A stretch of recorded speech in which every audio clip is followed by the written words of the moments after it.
just get that out of the way on attempt 1, round 1.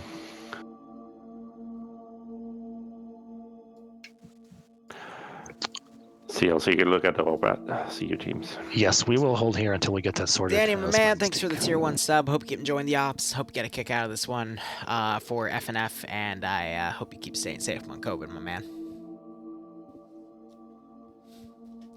So, we're going to do FNF, and then I'll stream a little bit of mission development until I pass the fuck out on my chair here, so we'll see how everything goes.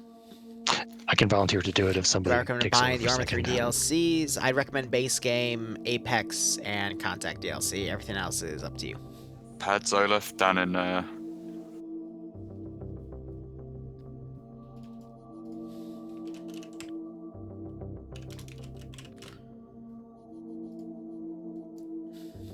Paladin will take it.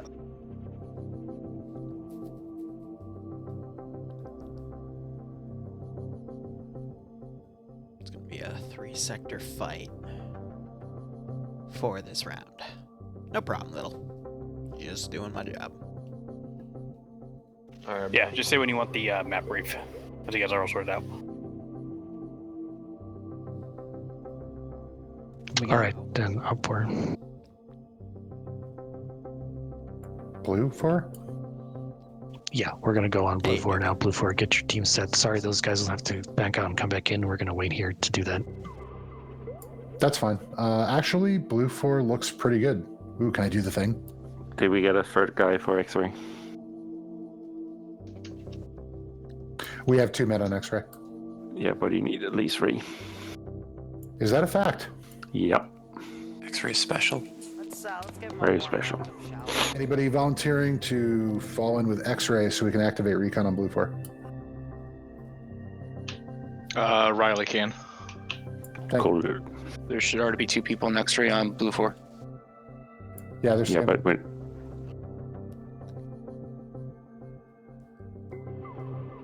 CLs, let me know when your guys are back. 4-page engineering problems, jeez. Yeah, Riley, go Louise. ahead and reslot X-ray. I don't miss college. Not one bit. Except some of the social aspects, but that's not why we go to college. Can I be Make-A-Wish Anderson and announce the round? Don't need a brief. When the time comes, I will gladly turn it over. My fucking dreams are fulfilled. So I'll be with Sergeant Rust and Lance Corporal Wise. Yep. We're all substitute teachers here today.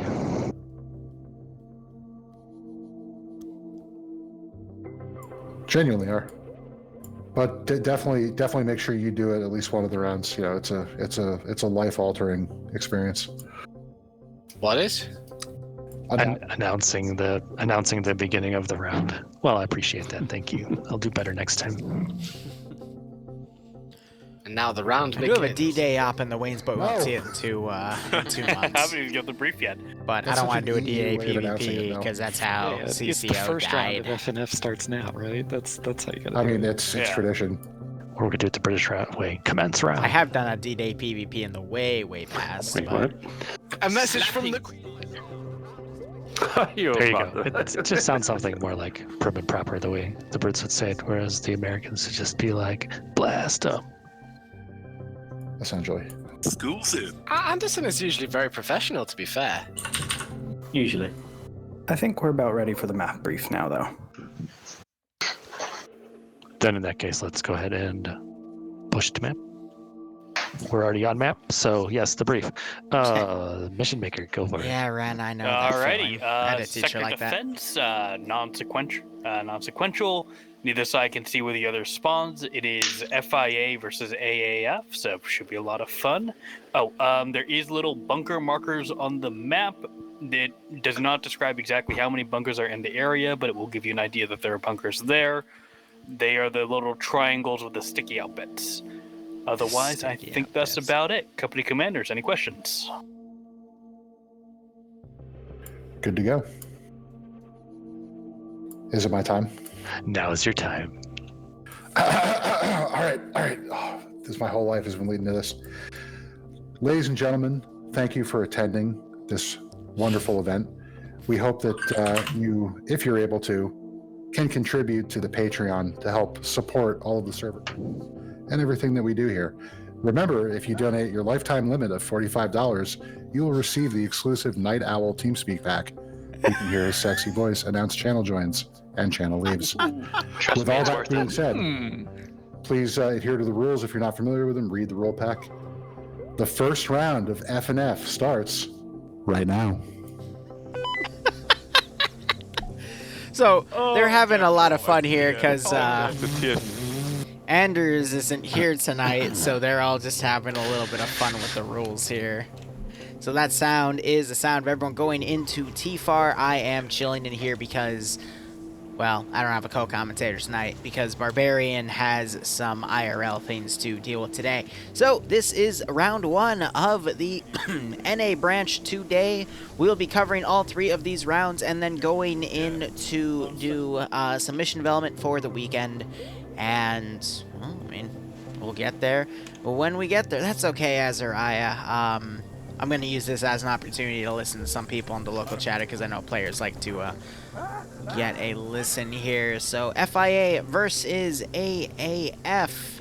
FIA are being the Green 4 faction. They have a 20% numbers advantage, and they have 3 LMG Jeeps.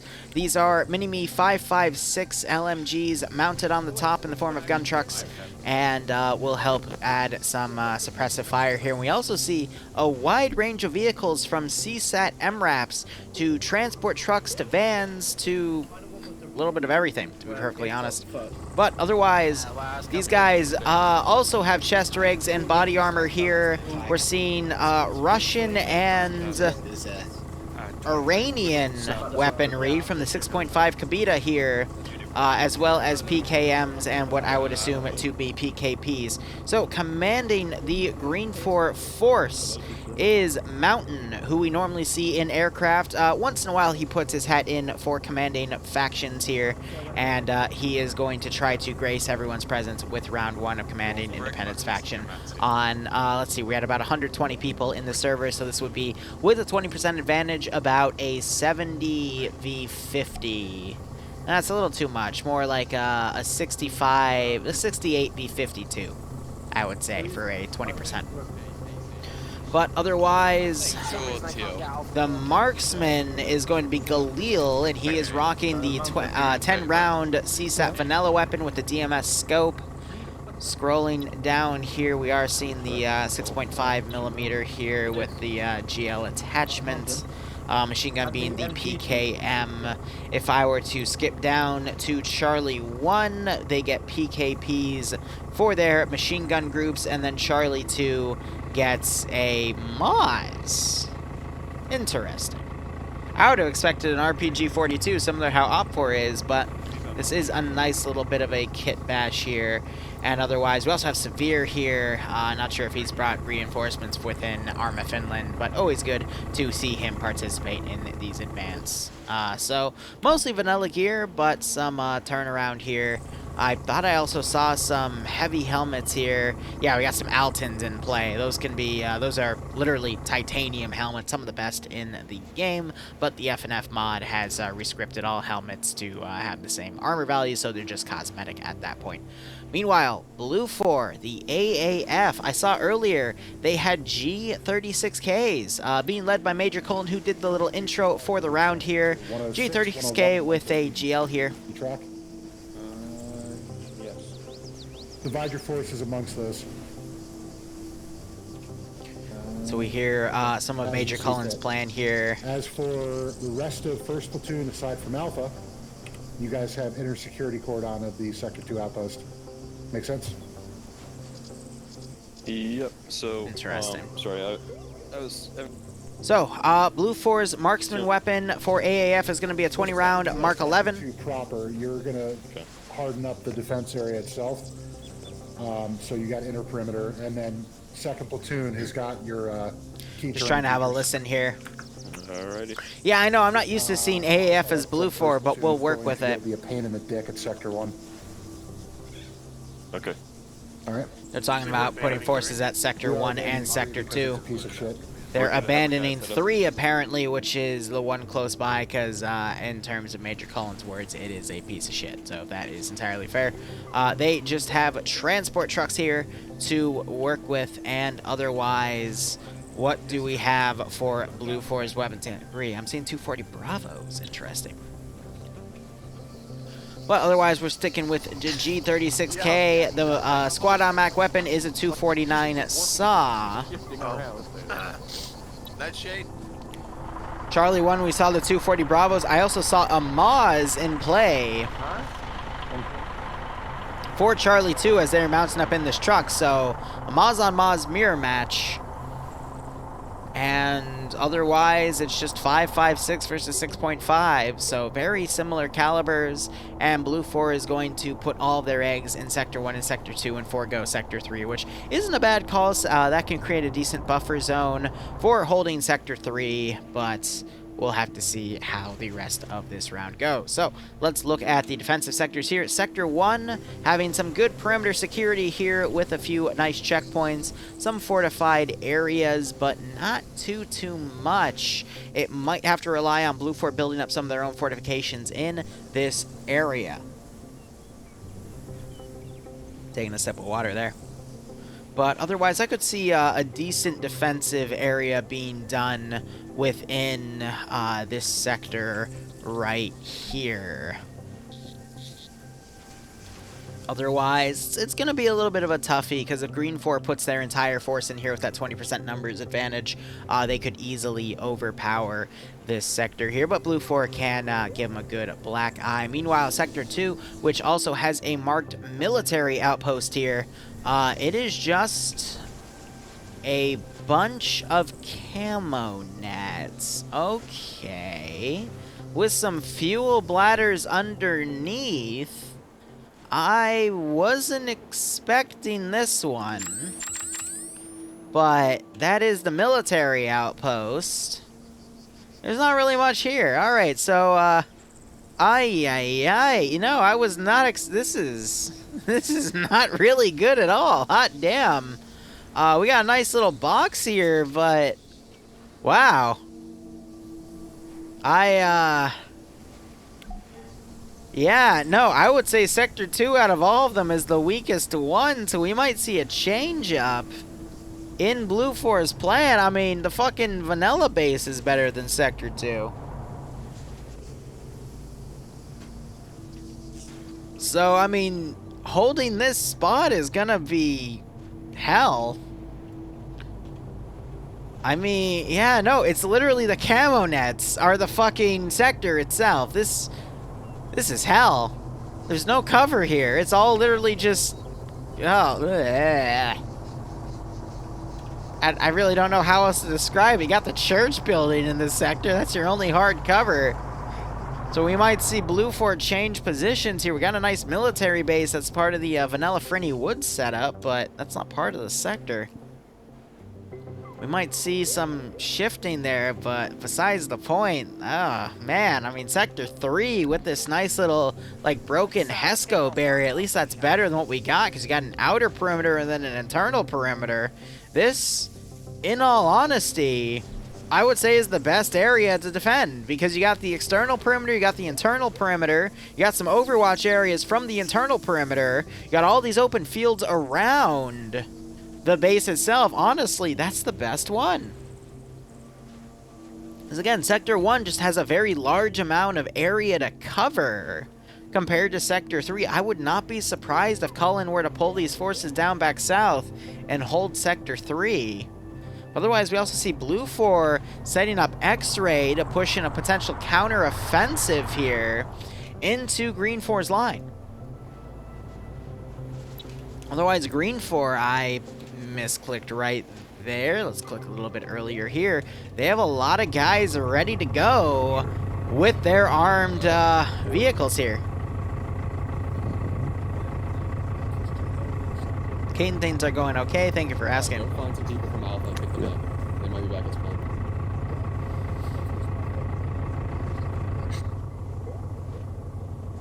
Let's get Yeah, no, I agree. Like, the military outpost marker is a bit of a false sense of security, but look at all the blue 4 guys that are going to come up here and defend it. Oh, I hope they can dig some fortifications, but good God, they're going to have to literally make their own fort there. Maybe X-Ray can go up and stall some of the Green 4's advance, but with a 20% numbers advantage for Green 4, this is going to be messy. Don't die.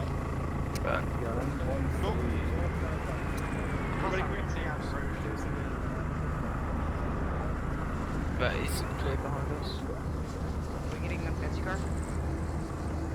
Yay. Someone draw the line for me.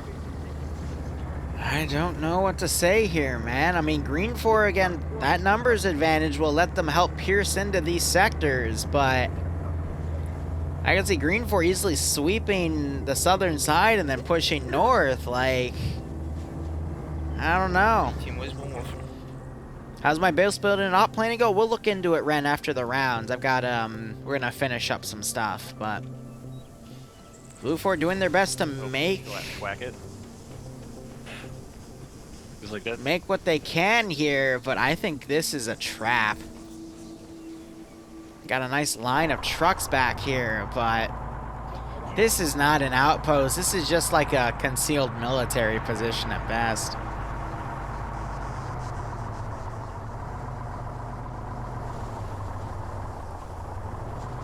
Take the potato guns from GM and just start firing, right? Good God. 4 minutes remaining. Yes, this is PvP. Self-interact, control Windows key, and then gear selector. Okay. And the best two are the left two. I have a video about me not being able to shoot the potato gun. That thing's a piece of shit. X-Ray's reloading up in a hatchback, so they'll be able to get a lot of speed, though, off-road. That might be a little bit tough. I think it would have been better for them to take a CSAT MRAP here. So we would need smoke and all the fun stuff to make them push in.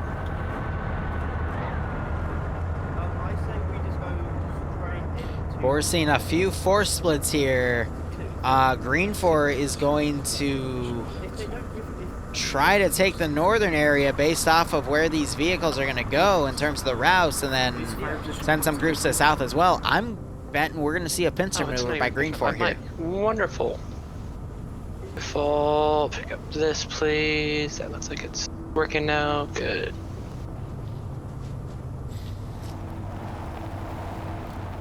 I might have to mute myself because other spectators are in this channel. Alright, good. Alright. Notes for the AO Sector 1. Decent. Again, I'm not seeing... Gonna go ahead and mute myself. Oh, Ghoster's poking me. Ghoster, if you can hear me, because you said you're in the thing. I'm just solo casting because I haven't done a solo cast in a very long while, and I'd appreciate if I could you know, just do a solo for this week, because it's been a hot while, you know. Anyway, non-stop gamer guy, thanks for the tier 1 sub, my man. Hope you're enjoying the operations. Hope you get a kick out of this PvP stream, and I hope you are staying safe on COVID. When's next pay for pain? It is TBA. It was going to be with the 700th, but 700 started using a lot more vanilla aircraft for their 40k unit, and that was like, you know, so trying to do some framework within TSB, but it is very TBA, unfortunately. Should do an airborne mission. I do airborne all the time. I mean, airborne is they parachute out of helicopters or VTOLs. We did that recently last Saturday with the Viper mission. Air assault is where they constantly mount and remount helicopters and deploy, and that's one we've also done recently, so.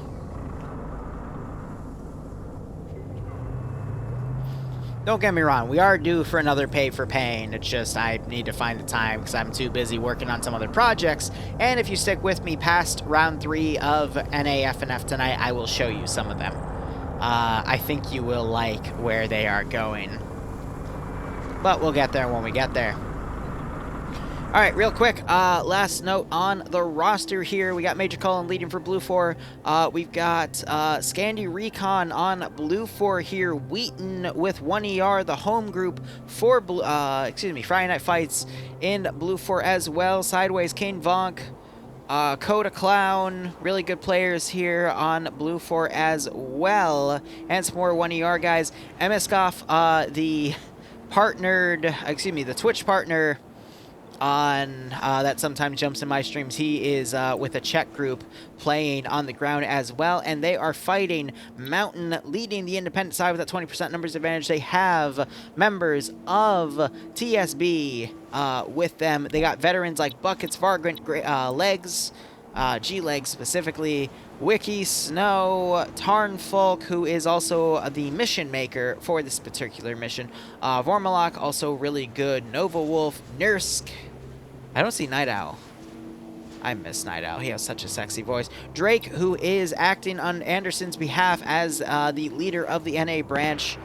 And also got T4 Herb, T5 Bay, and Pads and Olaf, Koak, Pierce, Stanners. So we see vets on both sides, but I think Green 4 has just a handful more vets, but Blue 4 does have Scandi Recon, so it is anyone's game at this point. Knowing that Green 4 has a 20% numbers advantage, though, that could really stem the tide, especially since Green 4 also has those 3 off-road 5.56mm mini-me Jeeps for local fire support, but we will just have to see how things go. If Green 4 goes with a force split, which they are going for a force split, they could run into issues with Sector 2 because it has a majority of Blue 4's force. They could overpower that Green 4 group coming in and then be able to defend against the remaining Green 4 force coming in. So, based on the strategies here, we got a 2/3 to 1/3 defensive vector being done by Cullen.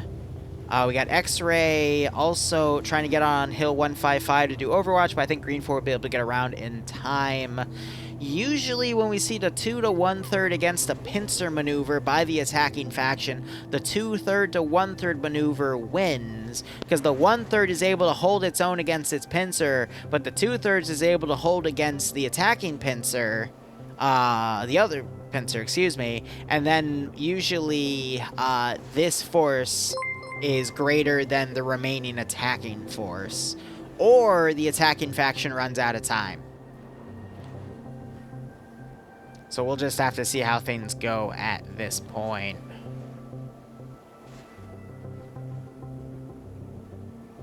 Yeah, Lyric, don't worry. Like, give me a few weeks. I've been in TSB. I've touched up the Discord a little bit. I'm working on a few other projects at the moment, which we'll look into at the end of the FNF branch. And I'm just trying to get into some other things as well. The pizza was great. Thank you for asking, Beach. But Pay for Pain will be, like, you know, I'll get to it when I get to it. I've been saying that, but again, it's because the 700th, I've been trying to get it with them, but I just really can't get around how they're using vanilla aircraft. It makes me sad. Because they're a 40K unit.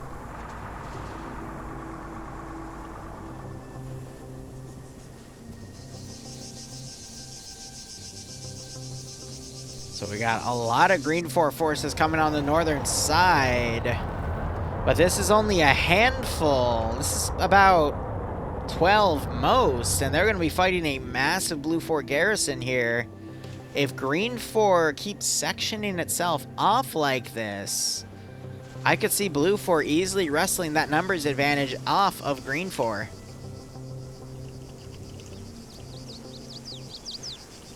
Alright, Bononock, welcome to your first stream.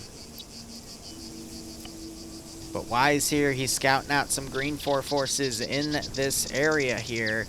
Green 4 is focusing on trying to scout out the sectors themselves.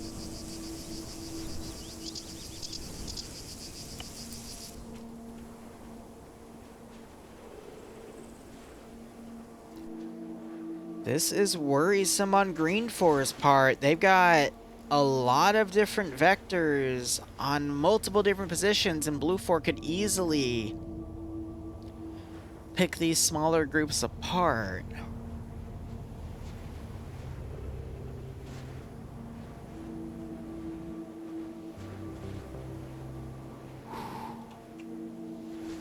But can Green 4 forces here? Who do we have? We got Patriot, Paladin, Nursk, Cassie, War Dog, Gorski, Nova Wolf.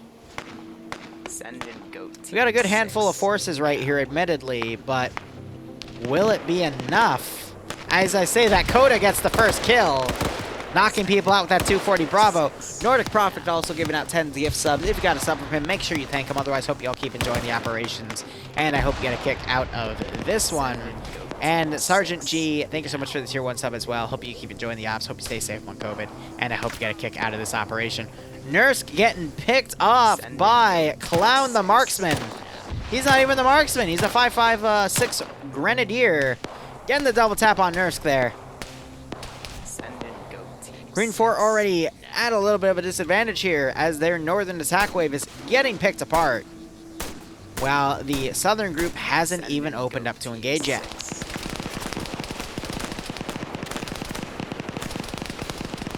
Blue 4 raining out with tracer fire here. Team 6. I'm looking for Coda, but I don't see any skulls, so I assume he pulled back. Yep, there he is right there. So, Blue 4 getting 2 free kills early on. It's just, can they maintain that momentum and keep picking off Green 4?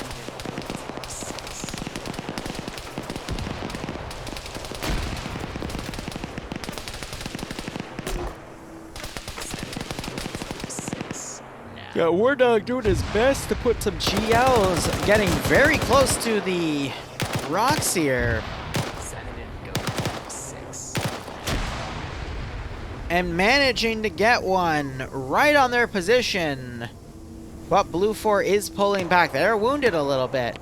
But great GL fire by War Dog to suppress that position. But Blue 4 has additional forces lying in wait to come up and take out Green 4 forces. Though, having the Mat Team Gunner for Blue 4 that far out might not be the best call. But if Green 4 tries to Thunder Run with these MRAPs, that Mat Gunner will be ready.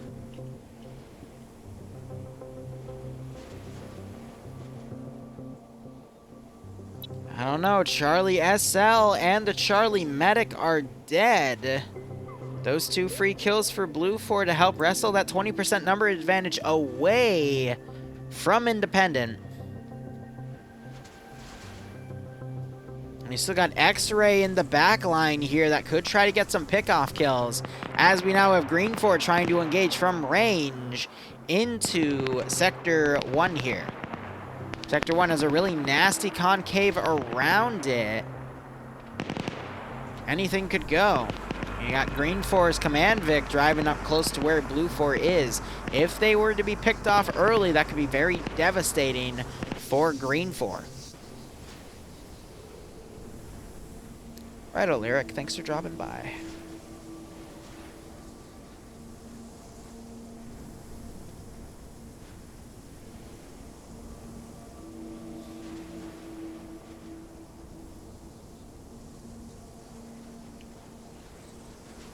King and Vonk leading a counterattack here. King is a very good player. Vonk is also a really good player. Fighting, I could see Wiki countering, I could see Gorski countering, but these guys appear to be on the defensive. In fact, actually retreating to their vehicles. The GLs on both of these guys, excuse me, just on Vonk, aren't going to be able to do much to those CSET MRAPs, but Blue 4 doing a very good proactive defense here as Bravo 1 for Green 4 is trying to flank around on a different side of that sector.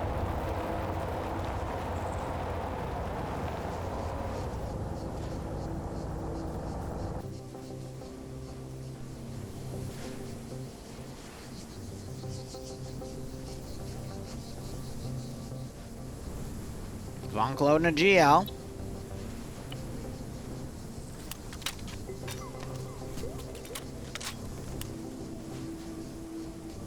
Puts an HE in, waiting for the right moment.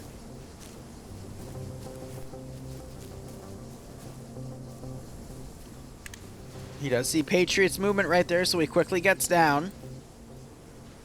Patriot doesn't know that movement's happening up there. Green 4 unaware that's going on. But Vonk and Clown start opening up. GL is just short. Now will Green 4 quickly mount up and Vix and get out of here? Vonk taking a few rounds as Green 4 trying to push away. Coda suppressing with that 7.62. But this MRAP getting itself stuck and quickly unwedges itself.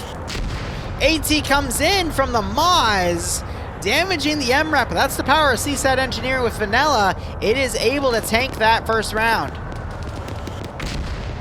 Second round comes in by Legal Action. It is a miss. And Green 4 repositions. So we have Nightshade, KIA as part of the other AO as Green 4 makes their move on Sector 1. Well, we got Pads unconscious right here. Olaf might crawl over to try to do some medical. Nemesis gotten hit a few times, throwing some grenades over. Lands one right in front of Conk. And Nemesis also picking off another guy right there. Vic explodes, doing some additional damage to Green 4 who are close by, potentially to Sanders and Koak, as Green 4 is now doing their best to try to make their assault. Blue 4 could begin a counterattack with the X-Ray team at any time with this marksman. Rust is scouting out these guys. He wants to make sure he lines up a good headshot, though, because he wants to at least make sure he gets a few kills. There's no Imperium Titans, don't worry. It's just simple modded assets here. Just dead people, exactly. So Nemesis doing his best to hold with Blue 4 here as we have some of the LMG Chiefs trying to push up to assist Green 4's pushes. One of them gets abandoned right here as Buckets gets out with his 6.5, trying to find a decent angle on some of these units. Standards, meanwhile, pushing up with the PKP, trying to suppress Nemesis, but Nemesis able to knock him out. That is why he is my top pick for FNF, with a 5.56 30-round rifle, able to knock out a 100-round 7.62 machine gun from Stanners, who is, I will admit, within my top 10. Nemesis now going low. He is probably going to do a little bit of bandaging here now that he is in good cover. And he's got the rest of Scandy Recon here to cover him. We have an open hill charge being done by Green 4, but Blue 4 is not in a good position to try to counter. Maybe if Flying Finn were to look out the window at the right angle, he'd be able to see something. But Blue 4 here on the southern sector is going to get surrounded. Now these are 50-minute rounds, and we also have Clown driving and leading the charge of Blue 4 MRAPs over here. That's interesting. So we might see Blue 4 get out and do a little bit of a counterattack, but I think they're going to hold this sector. Really, it's just how much damage can Blue 4 do in Sector 2 to buy the remaining Blue 4 force enough time and momentum to hold at the northernmost sector. But we are seeing some Blue 4 guys get knocked out in this defensive line that was dug. It is just up to 1, 2, 3, 4, 5, 6, 7 Blue 4 guys remaining as they fight about 2/3 of Green 4's force coming in.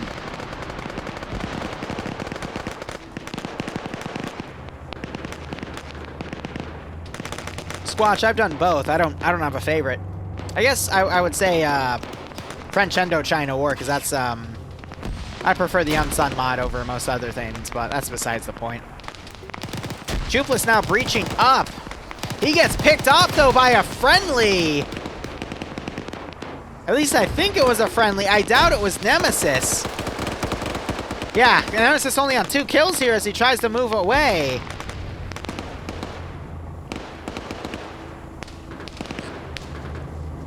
Now we got the rest of Scandy Recon trying to cover him.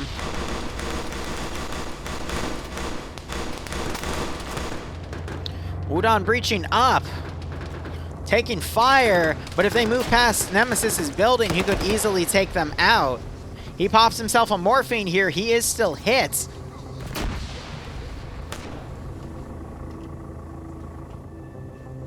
But Scandy is fighting for their lives, and there's still a lot of reserve forces that could push in.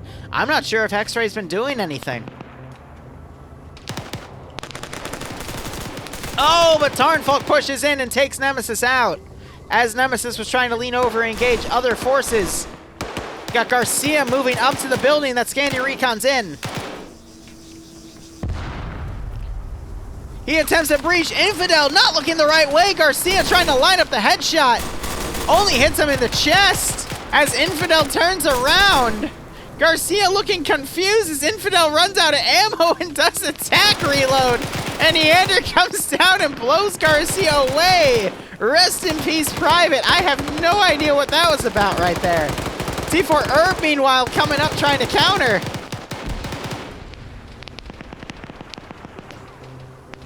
I don't know. Infidel trying to hit T4 Bay, T4 Herb and T5 Bay. Tarnful coming up to counter. As we have a squad of Green 4 fighting a few Blue 4. Infidel get knocked out by Kernshaw. We also have Roberto and Carlson coming around where Blue 4 is trying to fortify here. Robertson going to be able to get the flanking shot on Warlords. Eander going down and Flying Finn also KIA. Carlson vaulting over. Wooney is scoped in, but he's not paying attention. Gets Magnum to the face. Warlords is none the wiser. And Robertson coming up to knock him out. And Green 4 is cleaning house. Eander double taps, and now it is up to Green Shade to hold this sector. And then X-Ray has been doing jack shit. 4 people driving past. They stop, allowing Wise to try to get a few headshots in, but the fuck was that play? Green Shade, meanwhile, holding that doorway.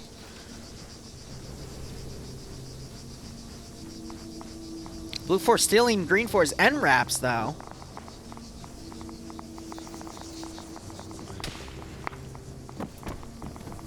Green 4 doing a wide breach. Oh my god. I have no words for what the fuck I just witnessed, but Green 4 just pretty much cleaned house on Sector 1 without taking too many casualties. Blue 4 stole a enemy truck and drove off. It's just Rust because apparently his 2 buddies are down. Blue 4 appears to be dropping the ball in a few areas. Rust is still the marksman, so he could flank around, but if Green 4 regroups, I could actually see them winning this one. We got some skirmishes going out and about here between some Blue 4 elements that have dug trenches and some remnant Green 4 from the original attack.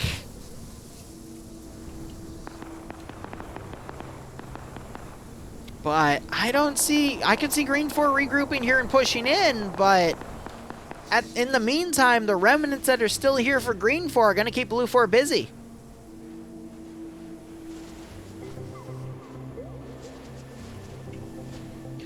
I mean, Blue 4's dug a good amount of trenches here, but good god.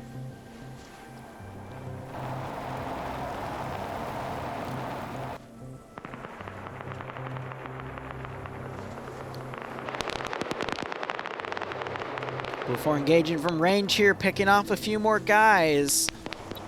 Coda on 2 kills. Clown on 1 kill. As they start crossing by some more FIA bodies in this tree line.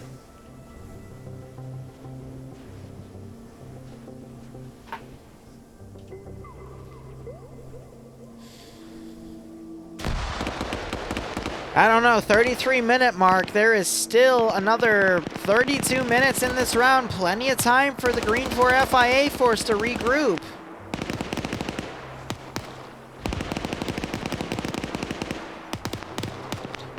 Yeah, right, okay. There's Sector 3 taken, so now Green 4 only needs to focus on the northern sector because these 2 MRAPs drove down and took that sector.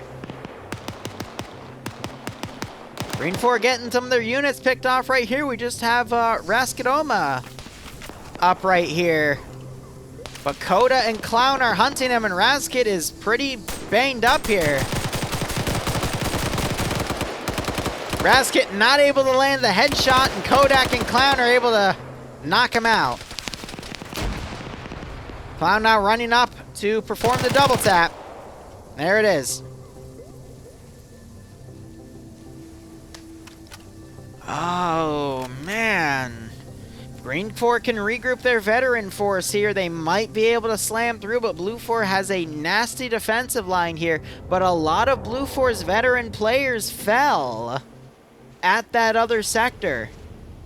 We still got players such as Wheaton, Cosmonaut, Firefighter, Clown, Kane, Vonk.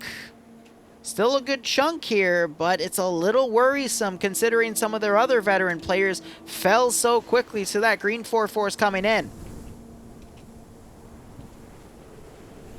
Eander and Finn died embracing each other. That's cute.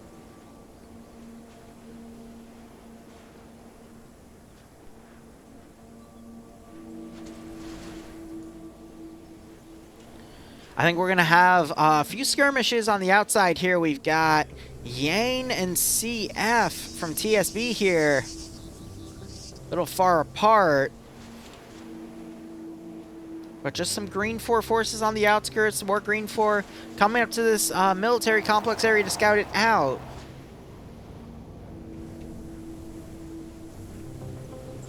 I agree. I do not see Blue 4 holding this for 30 minutes. It's just too much open space. And the actual areas they fortified don't actually have any decent fortifications, you know?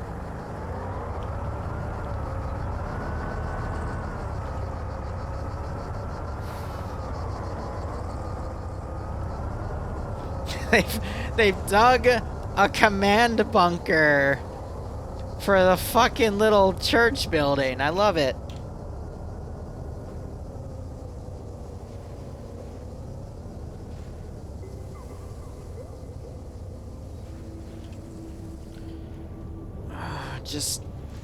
Alright, let's look at Blue 4 here in depth. They've got a decent 360 going around the actual fortification, but more biased to the eastern flank right here along this ridge for overwatch from the south and southwest. But if Green 4 were to push from the actual western angle here, they could nullify a lot of Blue 4's overwatch and get into the actual sector itself right here with very little resistance. We've also seen some blue on blue go on Lamau, but we also have some of the eastern force here trying to suppress into where Green 4 has overwatch set up.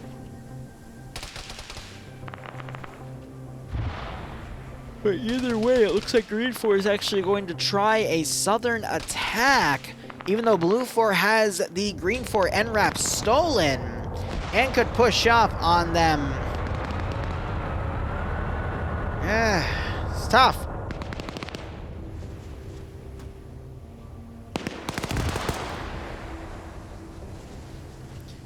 A GL was also put down over there. I'm not sure if Porter noticed that the 3 Green 4 guys were in here as they await backup.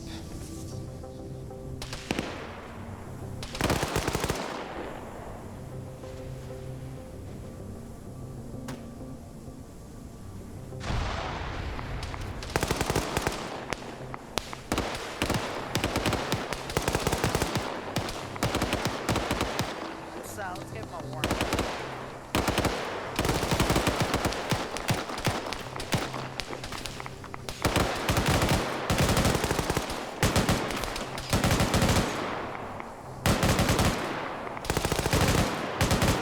Ooh, getting hit with a wave of fatigue there. Pickle's doing his best to fire over, but he actually manages to get picked off himself.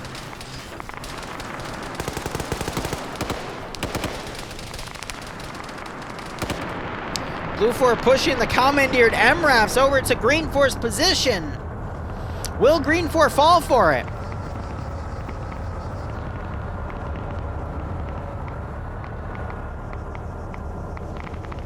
No shots rain out, but Vargren is a little concerned.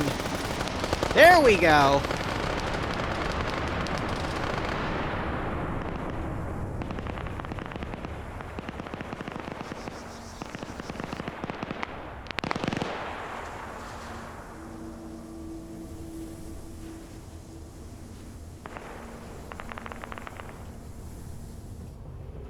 I don't know. Time check, we are on the last 25 minutes, 35 seconds. Blue 4 coming back around with those stolen MRAPs. Are they going to do a dismount? Vonk trying to do a dismount, but he gets run over. And now the group gets out. Vonk gets double tapped. Sideways flanking around inside the building here. Vargant runs out of ammo, switches to a secondary. Sideways switching to a secondary as well. Wormo flanking around with his Vic, but he has his gunner picked off, and he himself is picked off. And it shoots out the engine. Holy crap, did Blue 4 actually get away with that? And there's only Volk died. Incredible.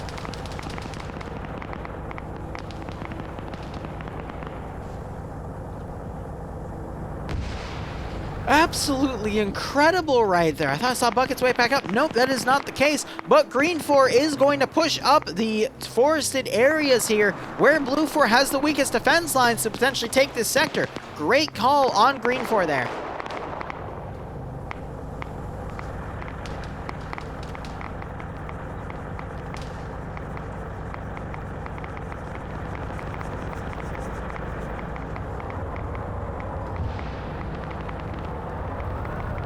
You gotta remember, vanilla MRAPs in any form of Arma 3, be it the CSAT MRAPs, the Striders from AAF, or the vanilla NATO Blue 4 ones, can just tank a shit ton of damage.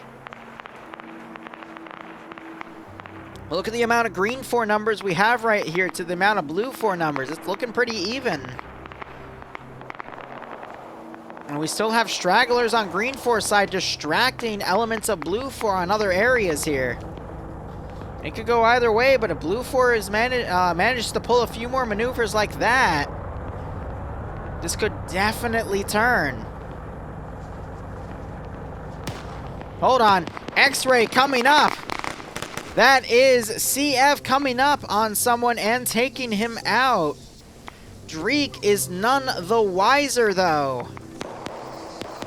So, CF, I call him Potato, because that was his name before he changed to Potato CF. Switching to an AAF gun to confuse weapon PID, so he's going to grab a G36K. Very smart on him. And now he is going to confuse Blue 4 weapon PID and be able to pick people off. He just saw Thorn, and Thorn went guns up.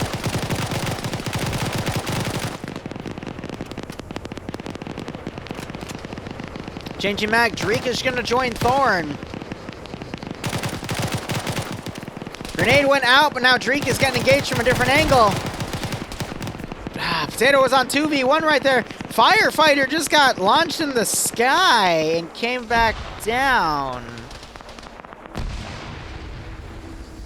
Now Thorn's going to run up and make sure that everything's clear. It's not just an additional dude.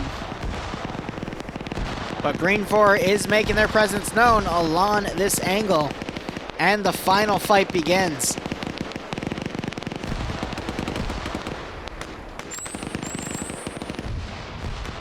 Blue 4, meanwhile, pulled that MRAC back to reinforce their rear guard to the east.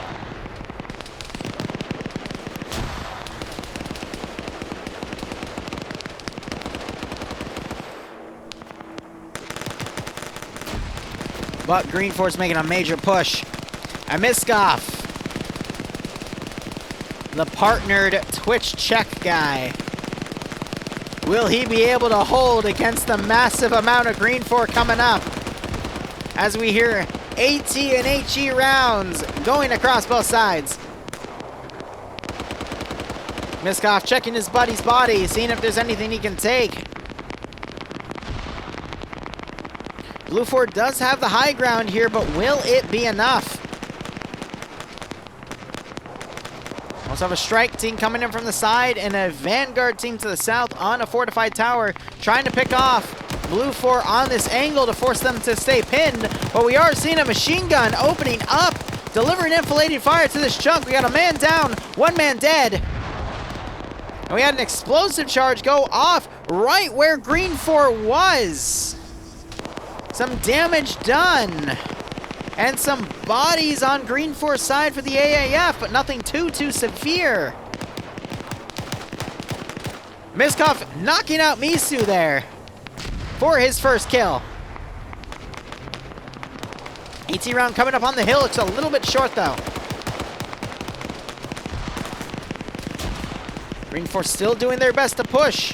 It's still looking even, but I can see Blue 4 wrestling back control. Kane pushing up where Miskov is covering. Look at all these dead FIA bodies here because of that explosive trap.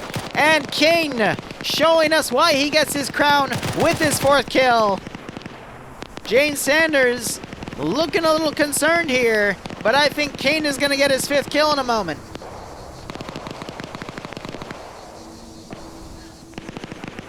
Jane coming around, putting his head over. Kane noticed.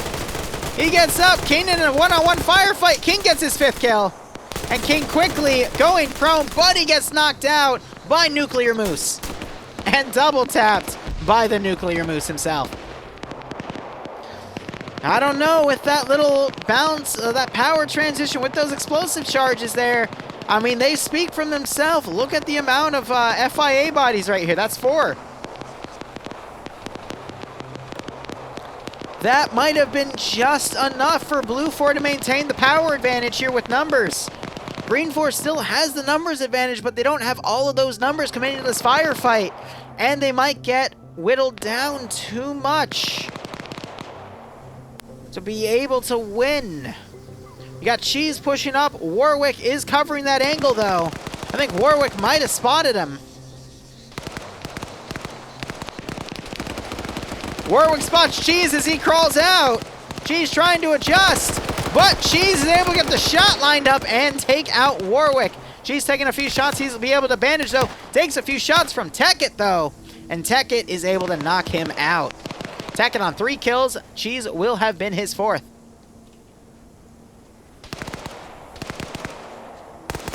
I don't know. We got Tarnfolk with Wooden and Milo coming up. They could outflank this one position and do some significant damage, but right now the balance of power is starting to lean to Blue 4 here. It's going to be close. Really, it's just going to rely on these last few groups of PvP to see who can wrestle the advantage away, and if Green 4 command team is going to stay in this tower. They got an MRAP and a car to move up with, but if they let all their other forces get exhausted and Blue 4 still has a numbers advantage, it's going to look more and more to Blue 4 to win.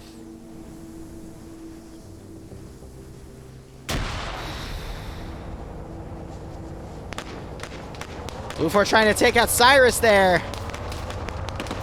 Excuse me, Robertson, who is Green 4, trying to take out Blue 4 Cyrus there. Got some shots raining from that tower, trying to keep this Blue 4 group pinned to give Tarnfolk's small team the ability to come up. I hope there's no blue on blue. Pads going over in the open, pointing out to his buddies where Blue 4 is. Got some Blue 4 doing some flanking shots from Major Cullen's group. That is Blue 4 command right there. Oh, but we might see a little bit of a nasty flanking action here. Tarnfolk is a really good player, and he can line up headshots very quickly if you let him. But only if he sees the players, and they do not see the players. Wooden doesn't see the 4 guys to his right. That's 3. My bad. I can't count. Instead, they're going to go for the few down here. Hold up. Wooden heard the gunshots. He's unable to line the headshot, though. And he gets taken out as he tries to pick off Martin. That gives away Green 4's element of surprise. Milo backing away, trying to get the machine gun on McSwagger. Gets him. Martin the server dev also going down to Milo as Tarnfolk is now pushing up. He could get some headshot kills on these 3 prone guys bandaging. Gets the kill on that guy. Focus on Kokor's. Pill goes, turning around, nailing him with that 240 Bravo. I don't think it was enough for Green 4, but it's still neck and neck here. Got Robertson just getting a pickoff kill on a Blue 4 member there. He is now going to pull back on his 2nd kill.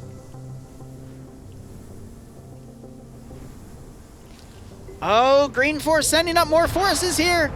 This is 5, 6, 7 Green 4 members coming up. That might be just enough to stem the tide. But will Blue 4 pick off the remaining independent guys and then be able to deal with that force in time? And just let Cyrus pick off some dude. Olaf picking off Pickles, though, who saved Pads as he is still crawling up slowly. Patriot coming up, dropping a shit ton of smoke. Who has that AT?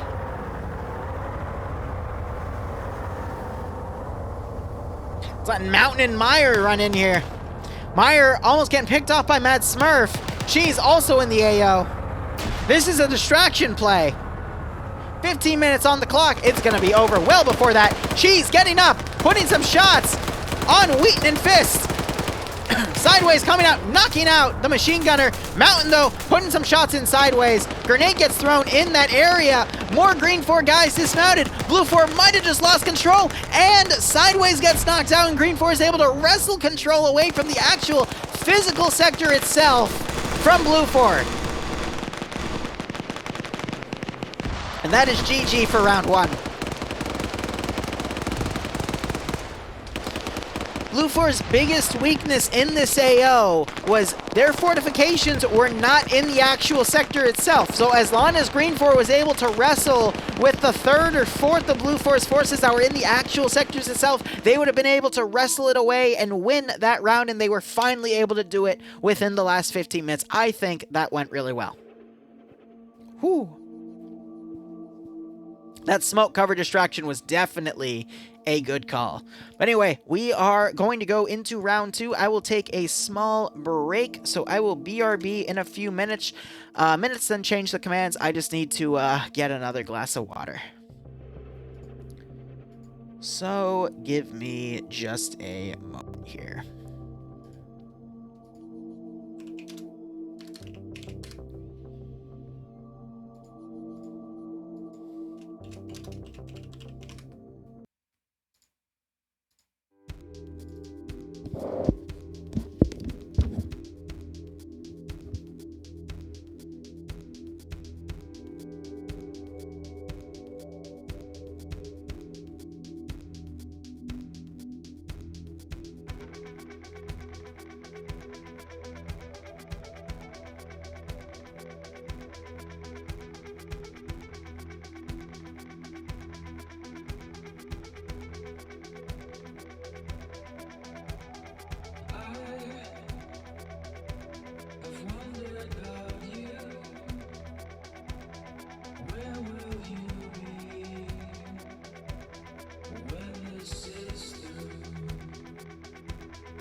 All right.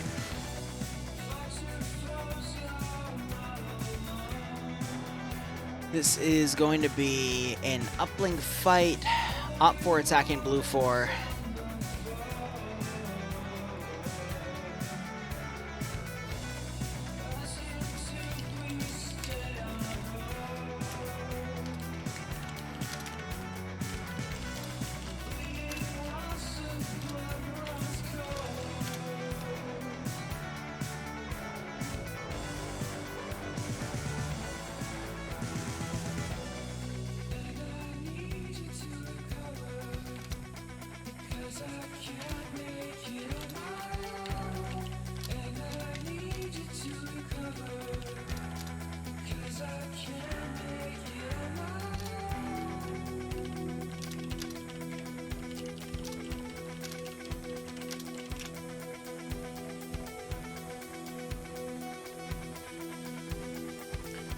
Ooh.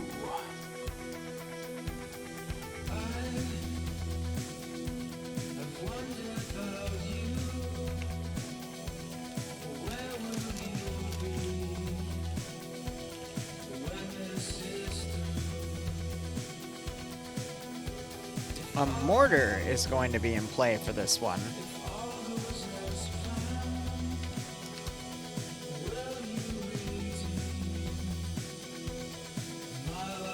No, I'm not Zeusing. This is just PvP commentary.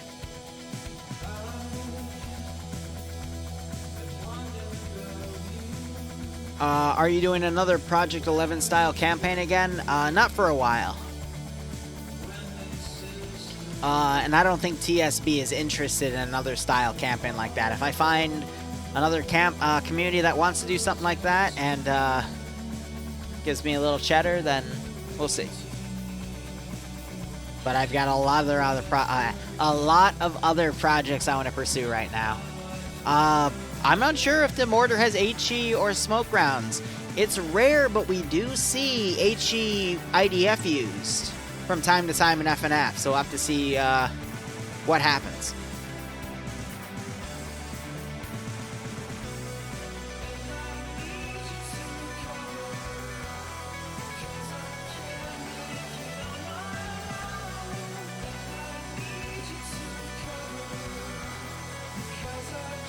What's on is this? M2 fonts, part 2. Also known as the credits on for the original Mass Effect game.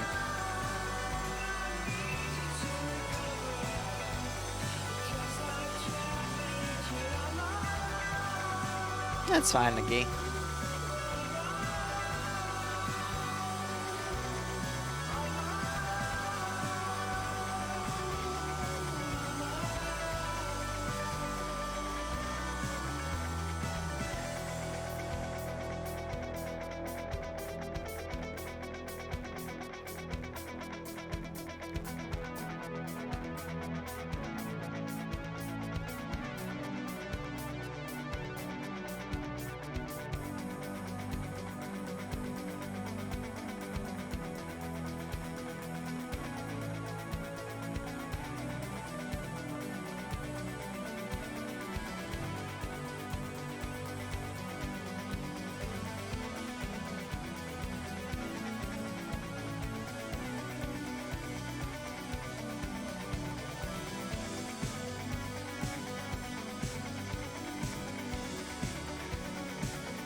McGee, I wouldn't know. I've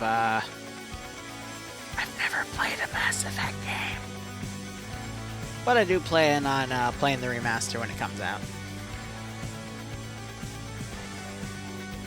and having Bloodwing help me get all the romance options.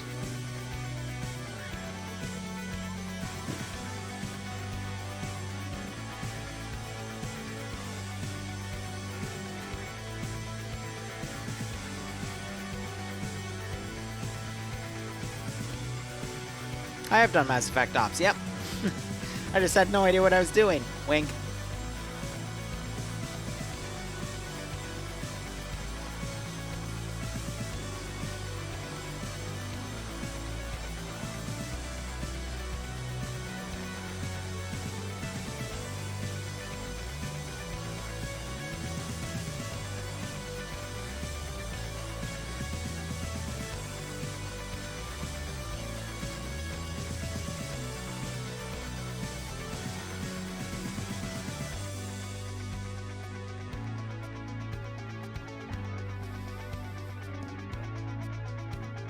How chat's talking about the mortar. I assume that means it is going to have HE, which means it's not going to be completely useless. So, we'll see how that goes.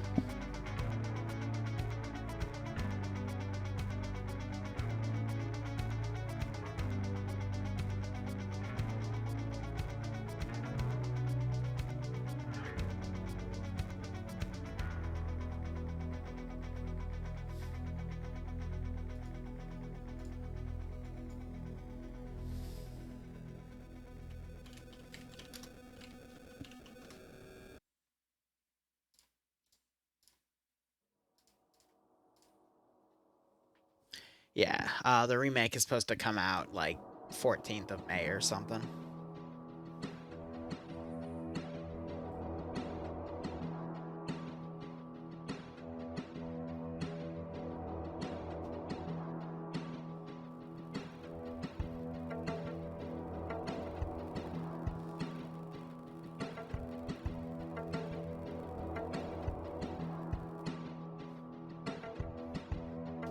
My cat's not pawing at my legs, just wants some attention. I know, Bramble.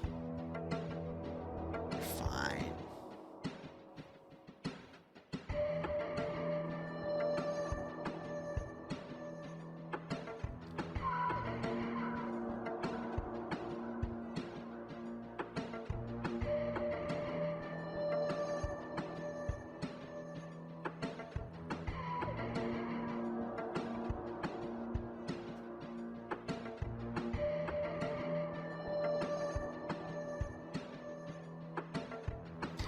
NA's going good, Dream. We're just waiting for round 2 to begin.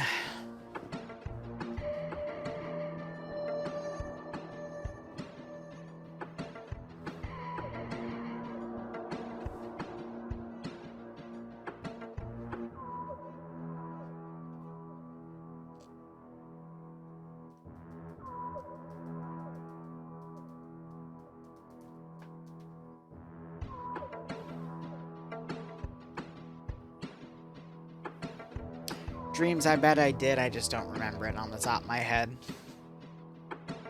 It's been a long night.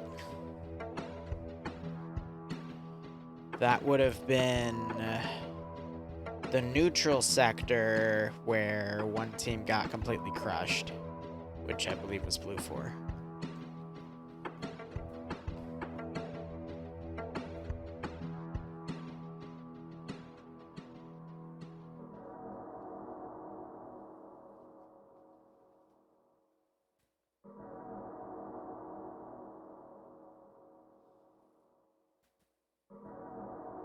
Oh. Yeah, that makes sense. I mean, because that central group for Blue 4 completely fell apart despite it being so massive. Looks like they're doing a fit of unit switches to make the 10% numbers advantage.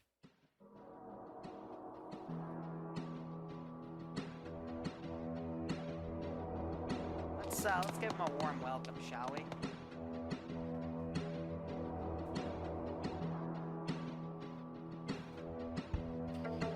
Yeah, Agi, I played once a few weeks ago. Really, the reason I don't do PvP in Arma 3 anymore is because CCO7 kind of soured my taste for it. For those of you who don't know what CCO7 is, it was, like a 120 or so 6-hour PvP match that was multi-community. I was gonna sit out of it, but the Blue 4 commander stepped out a week before the op, so I decided, fuck it, I'll take it. And it was a counterinsurgency-based operation, and well, where to begin? I was told there would be no enemy AA. Enemy had AA, man-pads, and they just spawn-camped my helicopters in the base. The enemy was allowed to set up emplacements during safe start within viewing range of our base, and we weren't allowed to engage them. So they were literally allowed to spawn camp us for 4 hours. So, yeah, that really just soured my taste for Arma 3 PvP, and I just can't get back into it. I tried with CCO8, but, I mean, they had us as Russian forces with MI8s and BMP2s versus Bradleys with thermal cameras and Blackhawks. Though I am taking the ideas from CCOs because they were originally PvE, and I'm going to take the nature of those PvE ops and use them again by making my own PvE centerpieces. So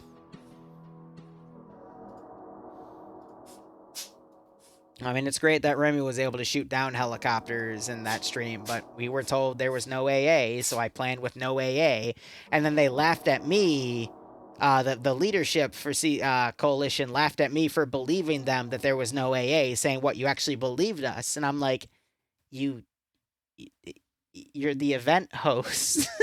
What the fuck?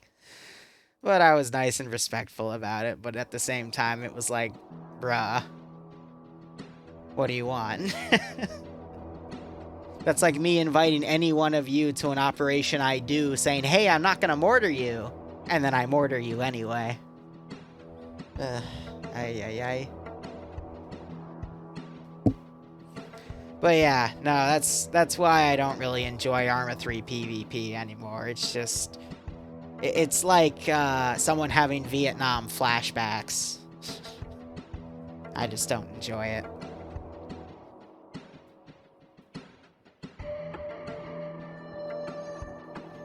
Nah, Dream, I don't like mortaring players because that's what Luton 09 used to do to us back in the day. It was messy. I'm gonna turn the music down slightly. Shit, it's already pretty far down.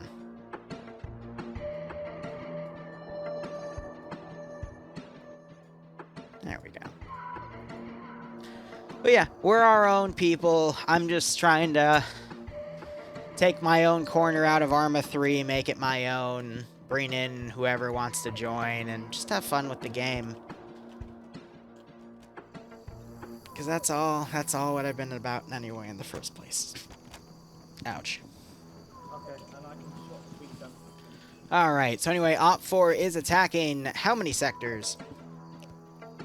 Excuse me, 3 different Blue 4 terminals here, but the first Blue 4 terminal is outside of Blue 4's control, so they can't dig fortifications on it. So, Blue 4 terminal number 1 is in this construction building, which, thankfully, it just rendered for me. So, I could see Blue 4 mounting up a good defense in that building, but terminal number 2, we have in this structure over here in a decent fortification line that can be dug around this wire fence perimeter here, and then terminal 3 in a vehicle shed, which has a lot of fortifications made within it as well for some. This is like a command area, and there's also a sniper rifle on the ground. Ooh, a 408, but I doubt we're gonna see anyone be able to pick that up and use it in a bag of dog tags. That's a little fucked up to see in an operation. I didn't even realize that asset existed. Well, now I do now. But otherwise, Blue 4 has a lot of room to do defenses with. Unreal X Inferno, thanks for the Twitch Prime sub, my man. I hope you keep enjoying the operations, and I do hope you get a kick out of this one. Yeah, everyone change frequency to 51, yeah. And yeah, Ren, you don't have to remind me. I was his right-hand man for a long time. I knew how the MO went. Anyway, Blue 4 in some sort of desert Marpat gear. Appears to be Blue 4 556, so some sort of NATO-based or US-based faction here. I am seeing a Mark 17, excuse me, 20-round marksman rifle in play, but we're going to see 556 rifles for Blue 4 here. What is it? Probably 230 systems or 320 systems, depending on the weapon. 249s, 240 Bravos, a Maz, and the Mark 19 20-round marksman rifle. There's the Maz there. We have the... And they are under the command of Night Owl. Mr. Sexy Voice. Otherwise, Blue 4 is going to set up a good defensive perimeter around this area. Meanwhile, Op4 spawning in the southwestern area, they get a helicopter, which is purely for transport, but this allows them to do some wide flanks here. It is armed, though. We do see 2 PKTs on the sides, though. Sides there for some harassment. We have the 2 M2 Humvees, but they are not armored at all, so the gunners are really exposed. And, of course, the PKT Humvees... Actually, not PKT. It's literally a PKM mounted on the top. So the 2 PKM Humvees are up armored. That's pretty funny. And the Op4 force appears to be Chinese. To the north and then start smashing shit. Except equipped with 545 I like PKMs, PKPs, an RPG-42 for the Maz weapon. I would assume an SVD, but it might be changed to the vanilla marksman rifle. Let's go ahead and look at buckets. No, it is an SVD in play. Interesting. So basically, Blue 4, classic US versus Russia weapons with different armor in terms of the looks as well as vehicles. And then we have 3 M2 HEMETs. I thought there were only 2. So just slow-moving 50 cal platforms that are mobile.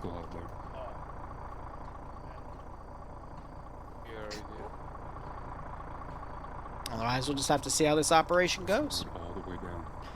Blue 4 does have the mortar, and it was immediately backpacked? No, they took it, and they're moving it somewhere. To where, I have no idea, but I believe they've already mounted up with it, and they are moving it to a different location.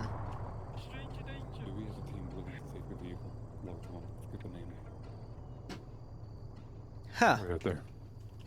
Oh, there's Armored vehicle. Mounted. Helmet, thank you. I'd like to get... What is it you're trying to build on the road? I want someone to take that helmet and go patrolling all the way down and up. That way we can catch them before they get to us and get an idea of what they're doing. I love this man's voice. Block the roads, though. Yeah, why not? Well, that's not blocking if they go and patrol it. Okay, I'm just making sure you didn't want people to block the road.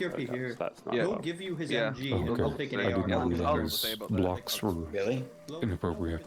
But the vehicle is separate from blocks. Yeah.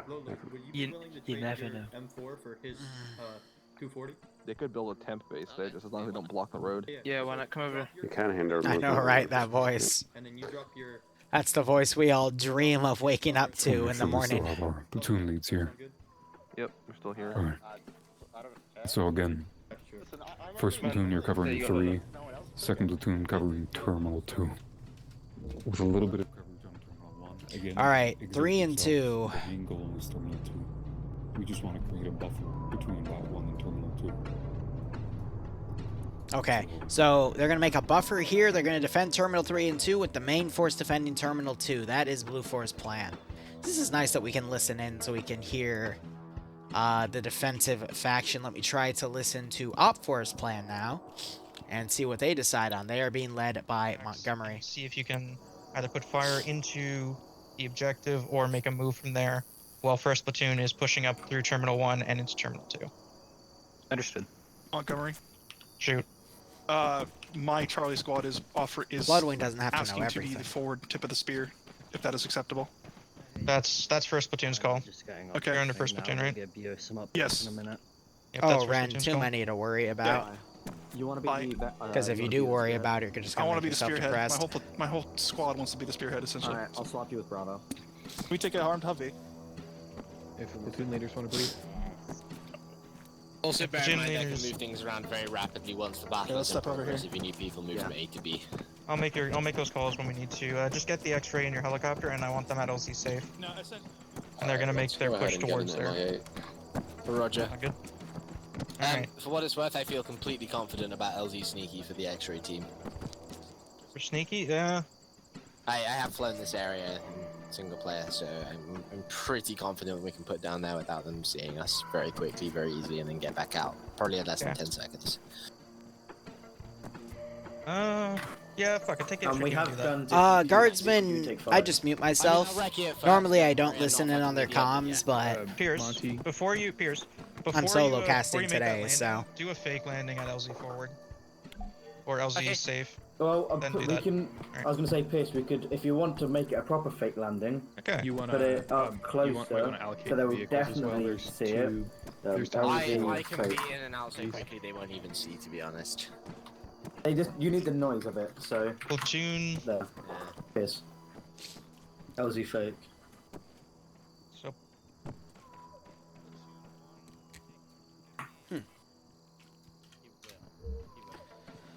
So Op 4 is talking about doing fake landings and doing spearheads, so they might go for a unified push south to north to Terminal 1, then 2, then 3. Meanwhile, Blue 4 is going to create that buffer zone between Terminal 1 and 2, doing their best to hold Terminal 2, but also have a vanguard force at Terminal 3, just in case things get messy, and X-Ray talking about doing a fake landing, implying that they are going to try to get on the rear of the Blue 4 force, either to the northwest, northeast, or direct north, and harass them on the northern side of Blue 4.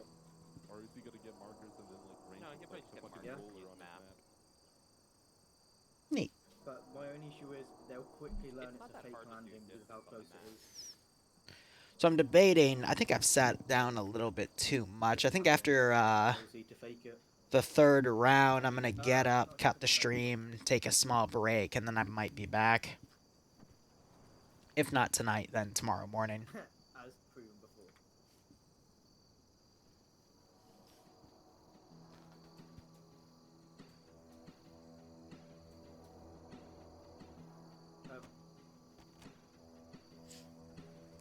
Because my cat was in here and she made my allergies flare a little bit.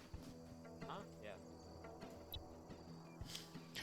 So we got Norsk in the back here. He's actually a really good mortar player. Yeah. Excuse me, Nursk. With Norse. 284 degrees. 284.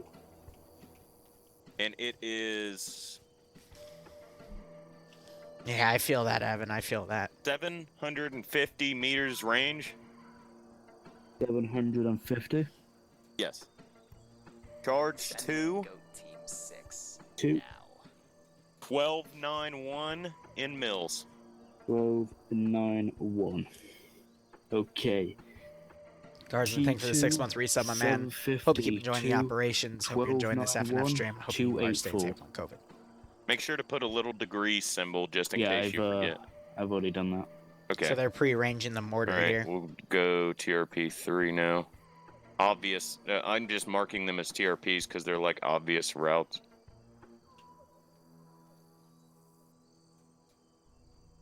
All right. All right. TRP 3 is 64 degrees. Yeah, they're pre-sighting the mortar. 4 degrees. And it is 700 meters. 700 meters. And that is charge 2. Yep. 1314 mils. 1314. Okay. TLP 3. 702, 1314, 64. Gotcha. All right. And TRP 4 next. Yeah, so they're just ranging out everything they can. It looks like we have a few infantry forces. Nope, they're actually just creating the buffer zone right here.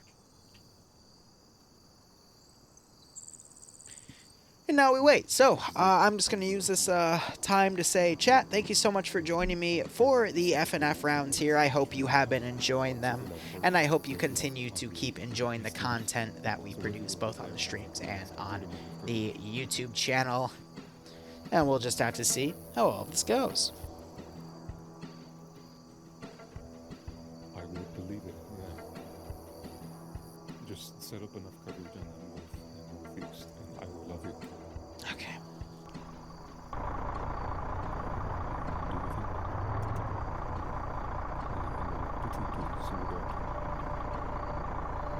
Give me one moment. Someone just gave me a multi, but through Discord. I just got a buzz on my phone. I prefer it when people send it through TeamSpeak because it's less troublesome.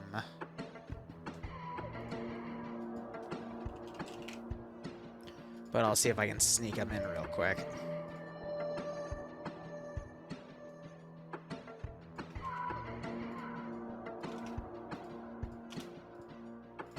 Excellent.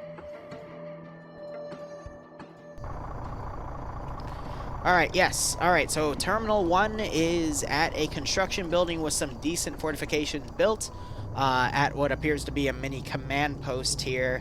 Terminal 2 is at a random position that the forces here are fortifying to the best of their ability. Just kind of tucked away in the corner. And then Terminal 3 is at a command post inside this vehicle shed. all the way up here. So pretty decent unified defense line. And Guardsmen giving out a sub to, Alabaster Symphony. Sorry, that took me a moment. I hope you both keep enjoying the ops. I hope you're staying safe from COVID, and I hope you get a kick out of this one. Let's see, we also have a group. Who is that? That's Foxtrot 2 is going to drive down the railroad tracks, potentially get on the flank of Green 4's force coming in from the south. So we'll have to see how things go. Oh yeah, definitely Gorski. I could see them rigging Terminal 1 with explosive traps and collapsing that entire building, but we'll just have to see how things go.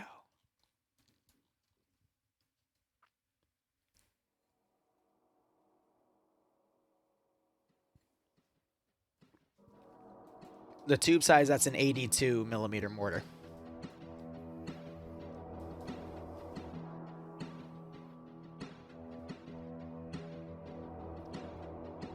Let's give him a warm welcome, shall we? All right, how's OP4 deployed here? There is the mission start at the 15-minute mark. Hotel has X-ray here. They're going to do a fake landing and then a real landing. And most of OP4 is ready to go in vehicles, and they are already deploying. They might leave a PKT Vic behind. Both of the M2 Vics are still back here. Interesting calls there.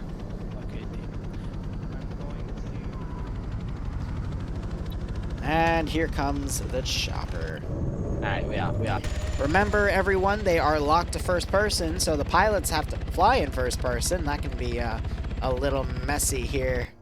Meanwhile, Blue 4, Kelly vaulted out of the Humvee, so the Humvee is coming back to pick him up. Interesting enough. And Blue 4 has pushed down to grab Terminal 1 here and hold along the defensive areas inside. Interesting.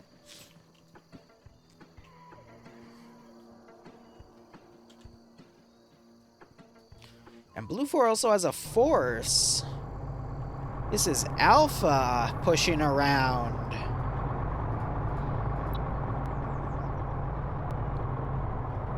Big mix of players between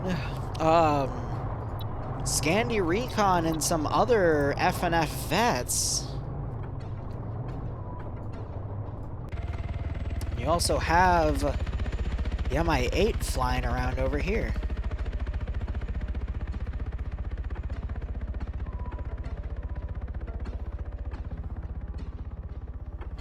Doopy, I do not know.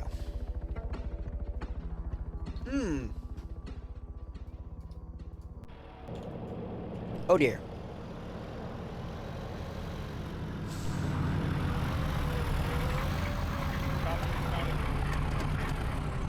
OP4 doing a quick dismount. Kelly, free trucks. Free trucks? You just went past it. So these guys are freaking out over the fact they just saw 3 trucks of OP4 up here do a dismount.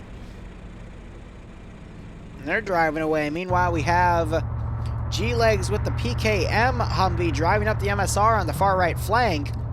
And they are being joined by a Gaz that is unarmed moving up there as well. So that's going to slow down OP4 a little bit. There is the fake landing by OP4. I don't think Blue 4 is going to be able to detect that, though, because of their own engine sounds.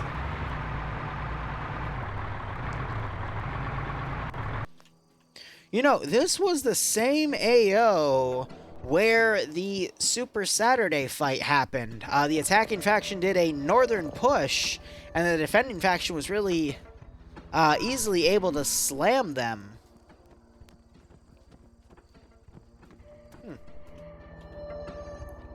So we'll have to see how all of that goes.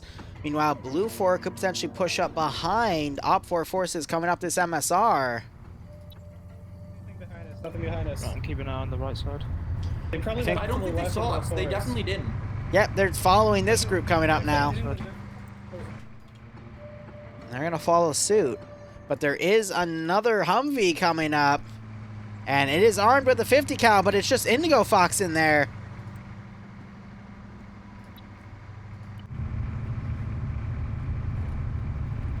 He could see that Vic.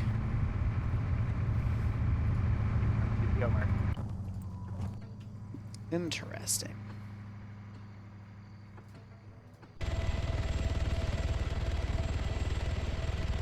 Opt for landing their forces outside of the zone. They're gonna have to get a little bit closer here.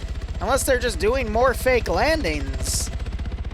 Which could be the possibility here.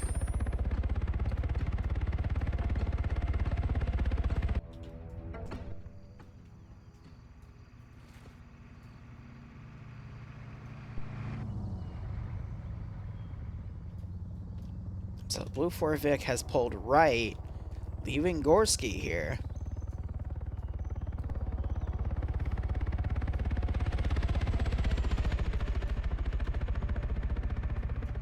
Op 4's doing some wide dismounts. We have another Red 4 Vic.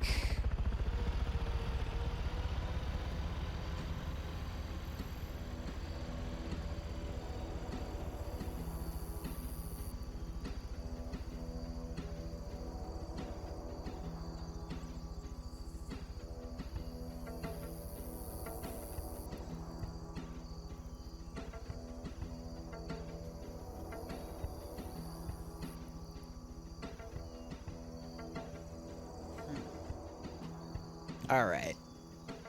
So Terminal 1 was pushed up, and they decided to pull back on it. I'm going to quickly check around for any explosive traps. But I don't see any in the direct vicinity.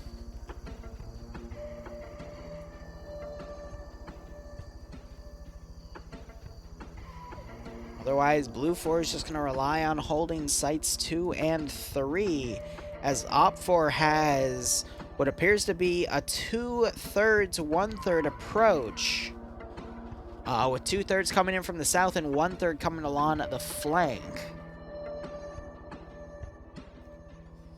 I don't know, when we saw this in round 1 of EU FNF, this was not a good tactic to utilize. Because the defending faction did an all eggs in one basket approach. Was that AO? Yeah. Though, by then, the attacking faction rallied and did a full assault versus full assault, and Blue 4 was able to commit forces behind the enemy's line to attack and do a lot of damage on the flanks, racking up 10 kills, which shifted the balance of power from the attackers to the defenders. So that was even with a lot of really powerful assets on the attacking side. So we might see a little bit of history repeating itself, but it's going to be up to the skill of Night Owl to be able to call his forces in when they are needed the most. Plus, Blue 4 does have that mortar, and they can do a lot of damage with it.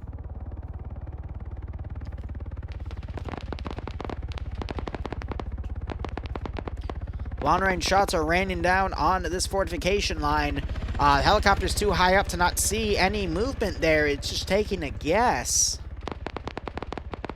They're just firing down at those fortifications.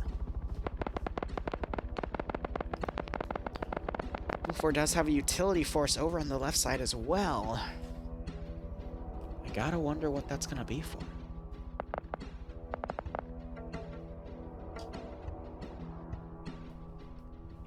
Is it sequential? No. Terminals can be taken in any order here. They don't have blue rings around them, which would indicate that they are sequential.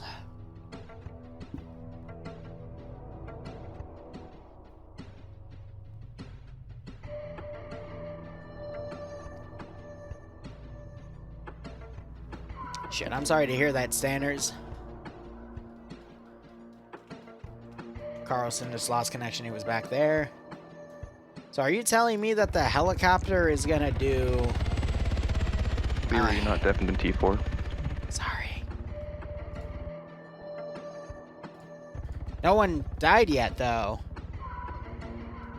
But I guess it's if people reconnect to the server, so, yeah. Usually I mute myself when people start dying, but yeah, people reconnect, they can do that.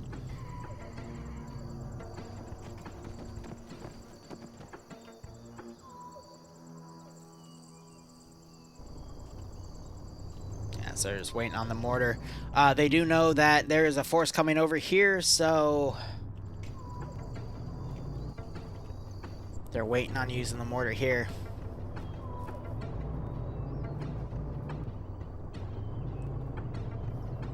You're gonna try to find the mortar pit and parachute onto it. That's pretty ballsy, but hey, it might just work.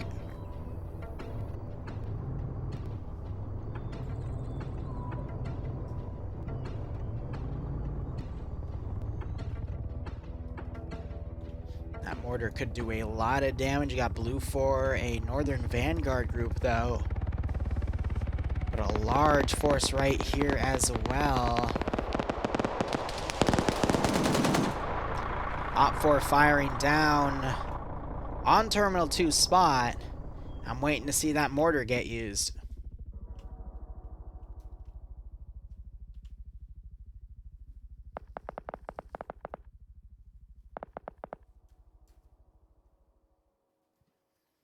Oh man, I'm starting to get a headache. Body, why?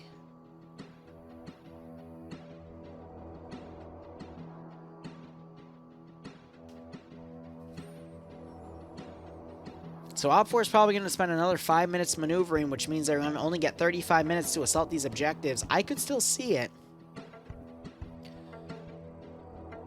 But fighting their enemy at full strength with a lot of teams able to maneuver onto attacking Op 4 forces. This is going to be a close one. Oh, I assure you, I've drank like a quart of water in the past hour. A little less.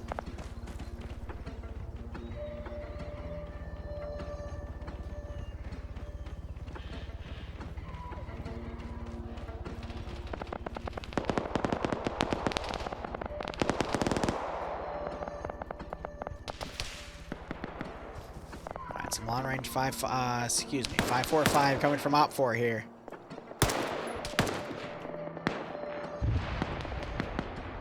We have Blue 4 Bravo coming up over here. Some long-range GP-25 rounds coming in. And we have some rounds coming in from the helicopter from a very significant range.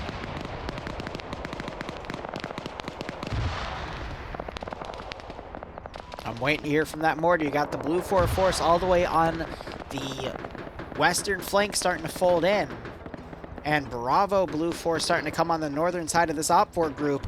It is within striking position of some of these Humvees, though. That is going to be worrisome for Op 4 if they don't reposition those two quickly. But Op 4 thinks they're safe right here. Not pulling any security on the northern flank.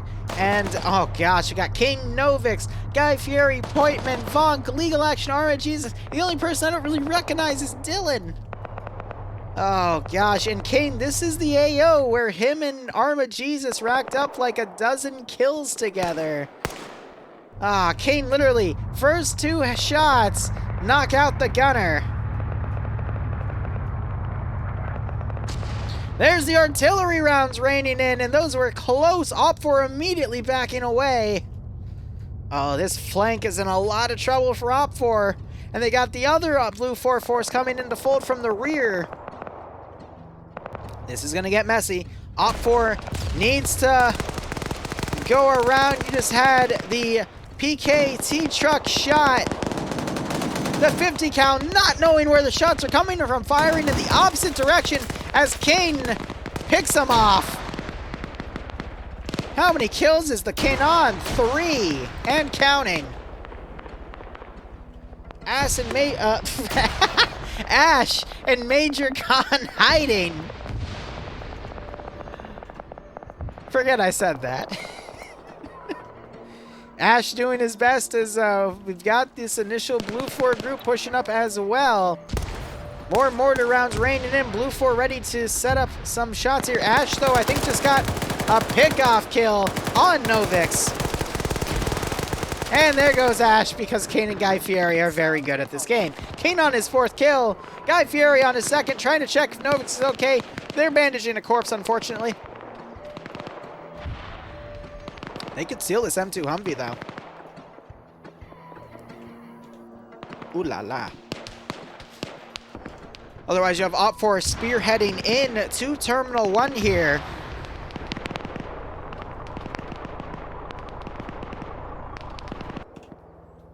And Op 4 setting up these defensive lines. You know what? I know what I'm going to do between rounds 2 and 3. I'm going to go make my Korean iced coffee. That'll keep me awake to stream some stuff for the setup of operations for next week. And it'll also deal with my headache because it has a good amount of sugar in it. Otherwise, King Guy Fieri keeping up the good fight here. I think Fieri might have just seen someone and tried to pick him off. Major Khan on his own, though, as an Op 4 MG gunner. We still have that Blue 4 force down there. And where did that left side Blue 4 force come in? It looks like they folded in on the top left side. Yep, we're seeing Scandy Recon's element up there being kept in reserve. There's the terminal hack one started right there. And you got Kane and Guy Fieri picking off the stragglers, if anyone was still alive, to get those headshots. And they're checking in the VIX to make sure everyone is dead inside. Let's just look at the gunner in there's dead. The shotgunner's dead. Double tapping the bodies again to make sure everyone stays dead. And you have an Op 4 force that was deployed back here. They tried parachuting. Stanners, thank God you got disconnected. Otherwise, you would have fallen on top of Scandy Recon and they would have just annihilated you. Oh, fuck. There's a bit of Blue 4 wasted manpower there. No skulls for Alpha 2.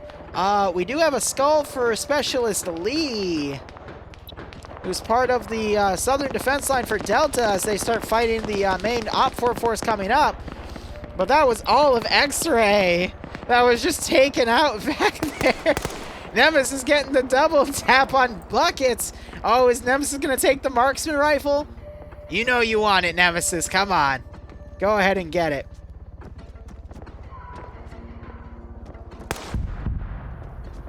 You were going to be in charge of the drop. Was supposed to drop from 1.5 clicks. And when the main assault was way underway.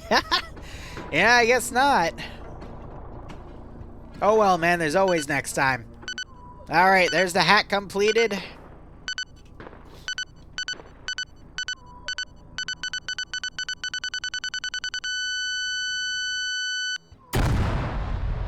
Just to show you what happens. Anyway, there goes Terminal 1. Terminal 2 and Terminal 3 up for grabs. Hope that kept you awake, by the way. And it looks like Blue Force folded back here. They didn't take the M2 Humvee. They took the unarmed gas, though, and folded that in. We got some mortar rounds coming in from the south.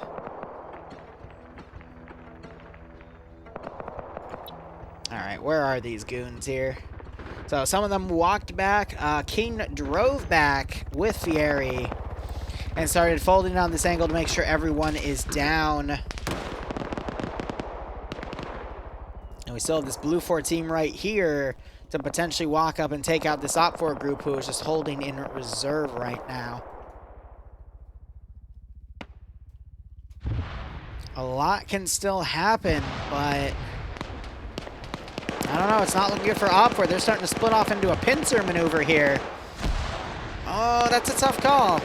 I can guess why, though. It's because they don't want to do a unified assault, especially when Blue 4 has an HE mortar that can range in and take forces out. But we are seeing Blue 4 starting to attack the southwestern pincer.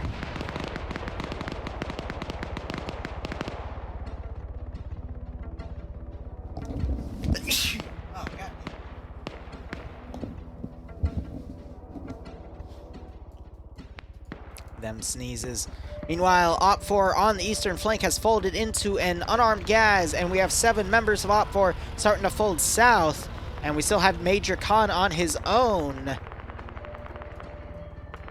as he's trying to figure out what to do next. Another HE round landing close where Op 4's forces were, but it netted no casualties.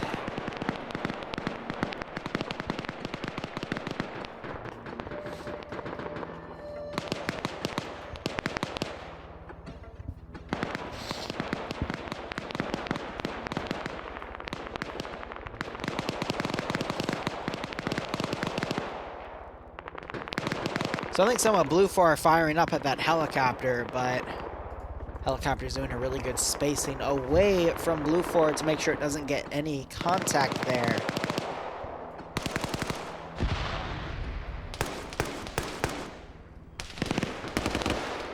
And you have Dreek receiving a little bit of fire.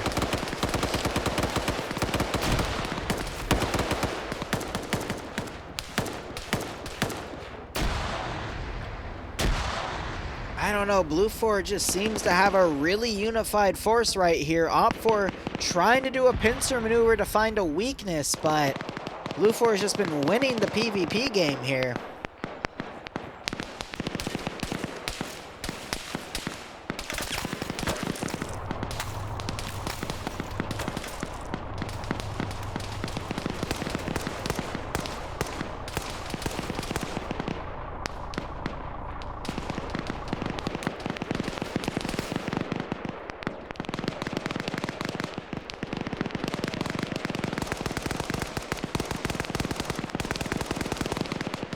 Now we're seeing a pincer squeeze on Terminal 2. Blue 4 has a good battle line for when the pincers could get outflanked by the other pincer. And we have 30 minutes remaining on the round. I think Op 4 has enough time to make these maneuvers, but they gotta keep moving.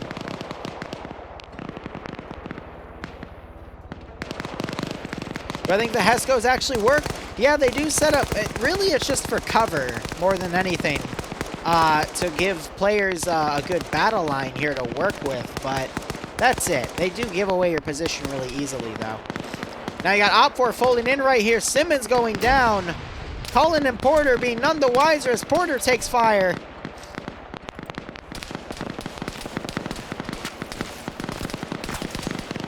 A flare going on their position. Porter taking even more bullets as they're trying to hold the line.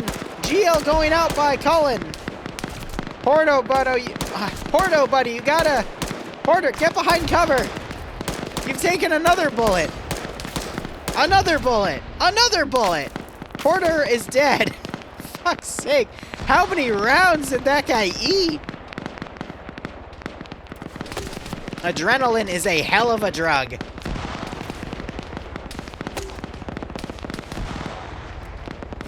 Simon wakes back up. He needs to crawl to cover and bandage as Cullen tries to hold the line with HE. And that Foxtrot 2 Blue 4 group, I guess, is falling back to their vehicle. Took so many for his team. Damn right.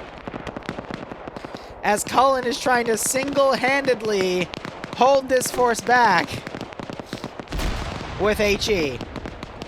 That appears to have been a flare round, though. Now he's trying to run, but he receives enfilading fire from Sholin, Chupless, and Kernshaw, and the Major is no more.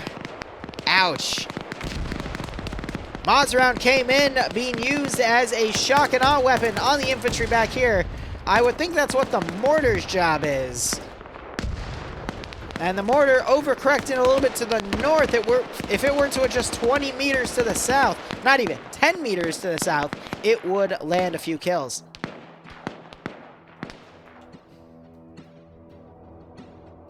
I could see Op 4 overpowering Terminal 2 and then maybe pushing up to Terminal 3, but it's going to be close either way.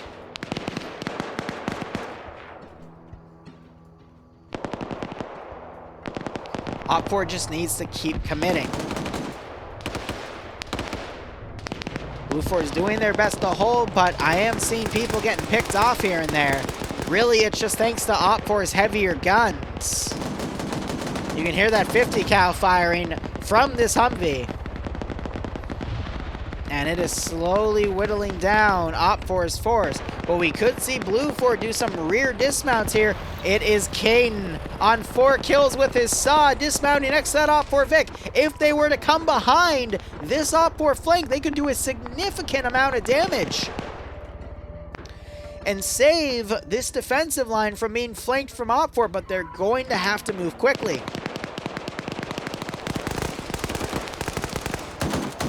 Killinger was just picked off. He is now firing back.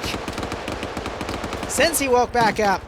Doing his best to suppress that building, but not managing to land any shots as Ghoster, aka Boston, is trying to return fire with his PKP. Wormalak needs to get in that Vic and drive it back before they are overwhelmed. And there is Blue Force dismount coming up, knocking out someone right there. We also have Nem down over here. And Lennox is bandaging himself as Blue Force starting to crawl up on this Op4 attack. More often than not, when you have the defensive faction sending a counterattack on the rear element of an offensive force, the defensive force usually nullifies the attacking force's numbers advantage because that attack is so powerful, no one really checks their 6, and it can get very messy very quickly. Bach not checking his right, gets dropped by Lennox. Hopefully those gunshots prompt the rest of Blue 4 to be a little more cautious. But let's check the kill count of this force here. Pointman on no kills. Guy Fieri on his 2 kills still. Armagesus on no kills. Kane is probably still on 4, if not 5. 5 kills. Fieri needs to knock out these 2 dudes, and Kane needs to eliminate more forces to try to alleviate this massive concave we're seeing on Blue Force Force, and it is causing some of Blue 4 to rout. There's Guy Fieri coming in quickly, getting behind a rock, realizing he's in a 2v1 fight. If Armagesus were to come around and assist, he could easily get these 2 kills, and I think that's exactly what Armagesus is going to do. Fieri now taking cover, trying to hide from them, getting into a one-on fight, but Fieri going down. But Kane and Jesus looping around, knocking him out. No one's a medic, though, to wake up Fieri, though.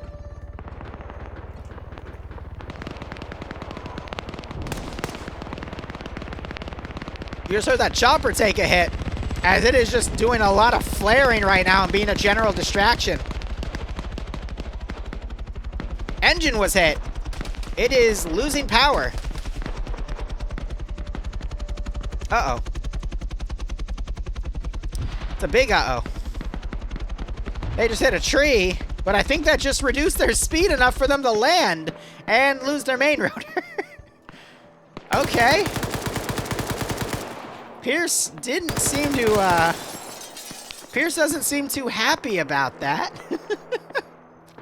Fury waking back up and bandaging. Lennox also bandaging. And Kane and Armagesus continuing to push up.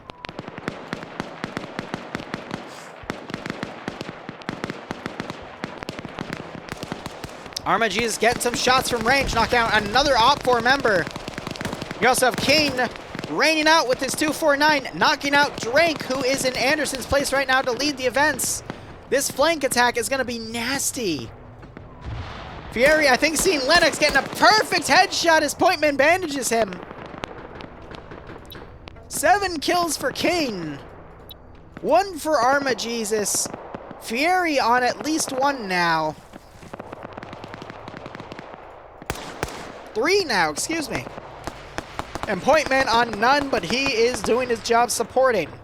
Honestly, if I were to redo my roster, Kane would definitely be within the top 3. He has shown time and time again over the past few weeks that if you give him a machine gun and you give him a good flanking maneuver, he is able to succeed in killing a lot of bad guys, kicking a lot of butt, and winning the rounds for his team. There's Kane trying to knock Eagle out, realizing he's not going to win that fight, and he readjusts instead of staying in the open. Quick thinking on his end. And now he's going to try to look in, catch Mad Smurf out of position there. But he gets taken out by Mad Smurf because Mad Smurf was firing first. And there goes the Kane with his crown dropped. Can Armagesus, Guy Fieri, and Pointman continue to send people to Flavor Town in his place? It's going to be tough. We have another Blue 4 force. This is the Foxtrot 2 force that is deployed behind the other Op4 flank. Can they also get some harassment plays in? Because if Op4 gets slowed down here from Blue 4's outflanks, that could be enough to at least get Blue 4 a time advantage. We're approaching 21 minutes.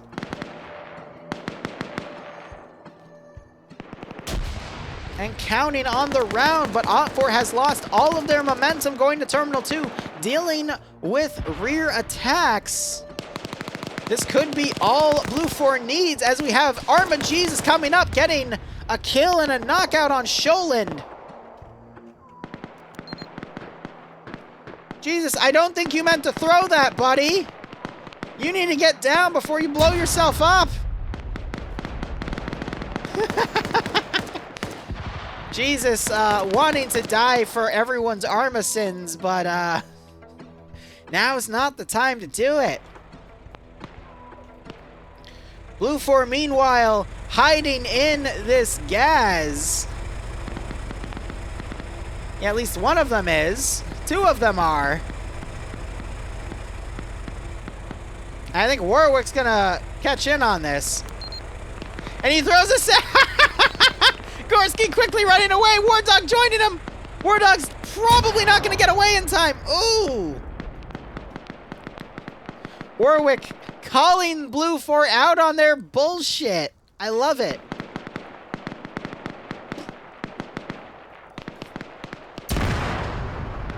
Gorski's down, attempts to wake back up and fails.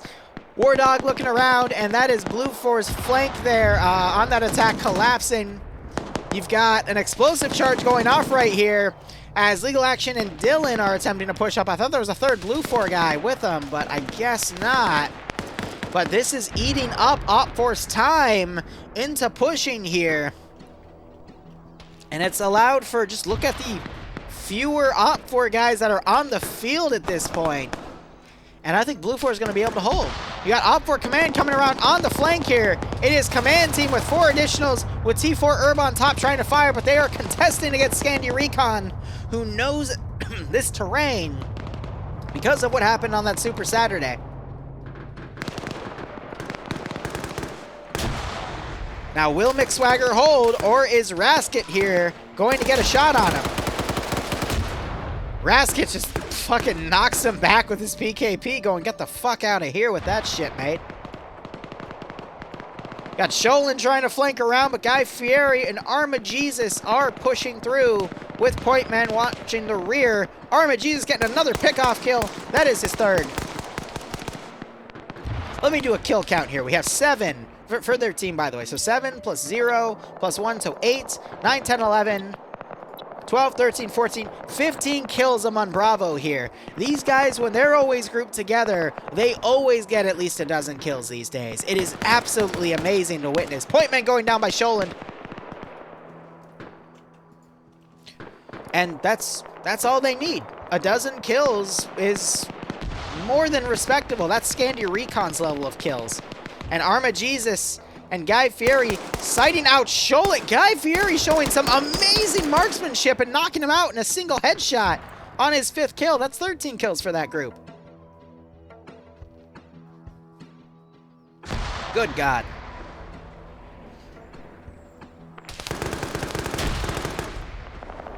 Blue 4 doing their best to hold, but that right flank has all but collapsed as the Remnants are trying to push up to Terminal 2. What group are they from? That is a very good question. Let me check that real quick. They are from UPSE. I have no idea what that stands for. I apologize.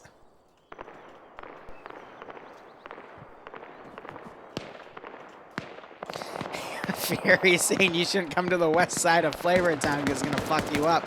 I do agree with that, Son of Shadow. I do agree with that.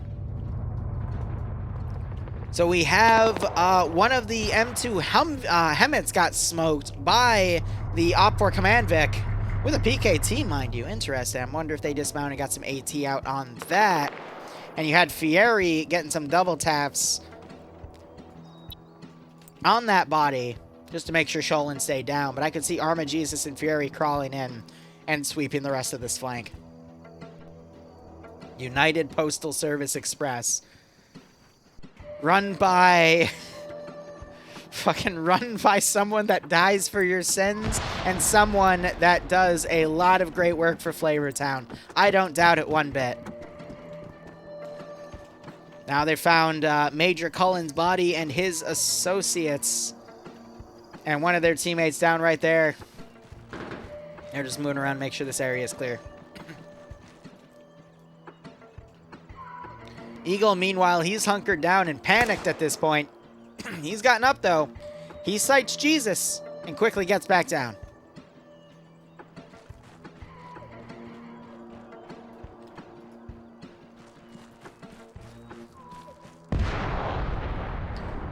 That's an explosive trap going off. It was ineffective, though. And Blue 4 is now trying to put out a lot of fire here.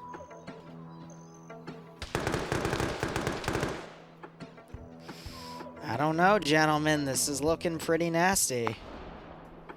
Looks like Gorski got back up because War Dog, they were left for dead, and War Dog was able to bandage Gorski back up because he's a medic. Nice. 15 minutes remaining. Arma Jesus and Guy Fieri folding in past Eagle.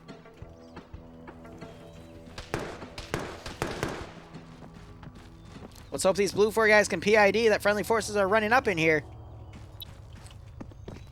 All right, Arma Jesus, teach me something. You're putting an explosive charge down.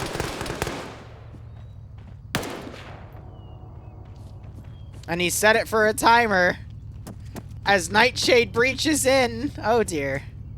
Oh, dear, oh, dear, oh, dear. Fury's waiting it out. Nightshade, though. It's not good.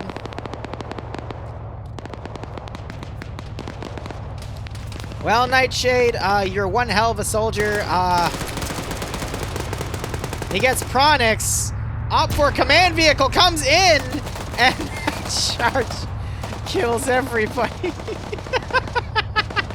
Arma Jesus gets his AT out. He has a friendly kill now because of that. Oh my god.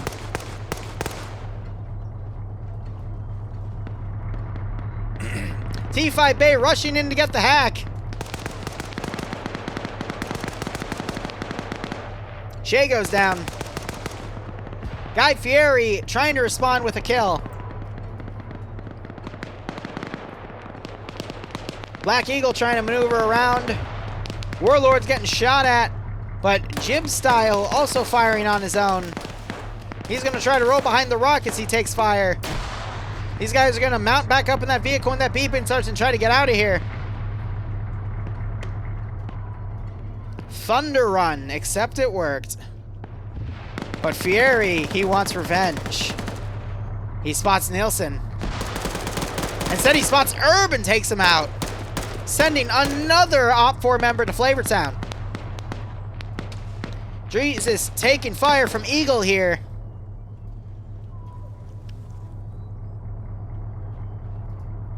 Jesus doesn't know where those shots came from. Fieri potentially coming over to assist Arma Jesus as his battle buddy. That's some great teamwork by them. They realize that that position is going to be lost as a Vic pulls over. Jesus gets his AT out. Could potentially get a shot. Gets a hit on the rear, but there's nothing vital in that area, so all he did was wound them. Jeez Louise, I think Arma Jesus just, nope, that was Fieri. Is that his 8th kill? Nope, his 7th. Sending Black Eagle to Flavortown. Meanwhile, Arma Jesus trying to get a shot on Titus there. He gets down. That's Terminal 2 taken out. That's an AT hit on this vehicle, but nothing, it's not destroyed. The gunner folds back into that Vic.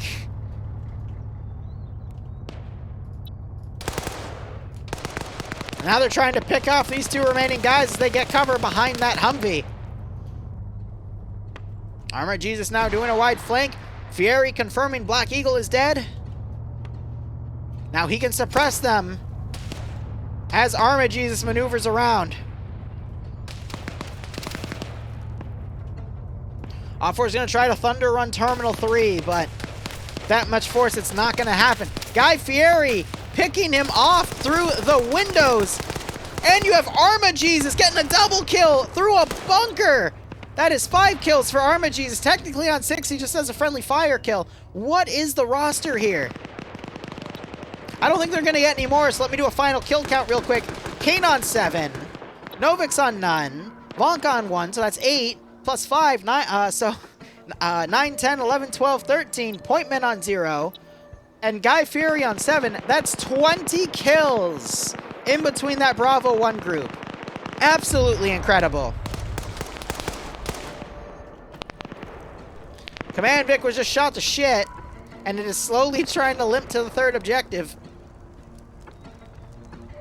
Have we found the new Heralds of Khorne? I wouldn't be surprised. The wheel's getting shot out on the Vic as Bay desperately tries to limp it over with Nielsen.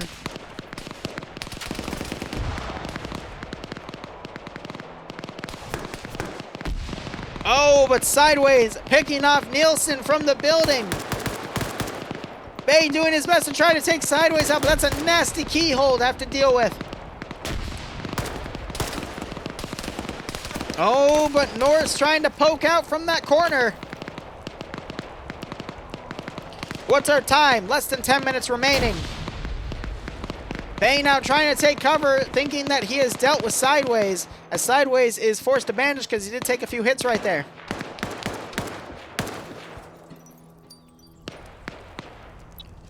Oh, this isn't looking good for Bay.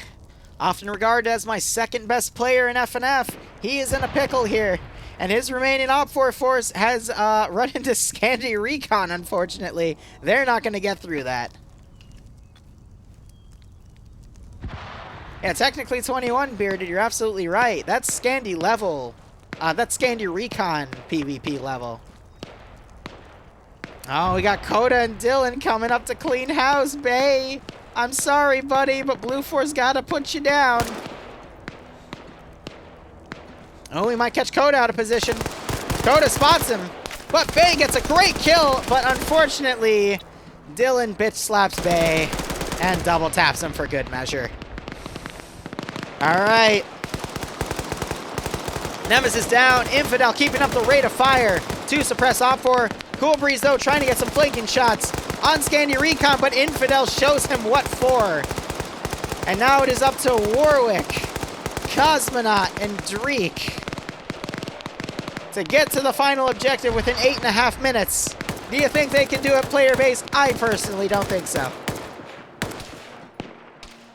Nemesis still down. Flying Finn tried to go up and bandage him, but took a lot of shots himself.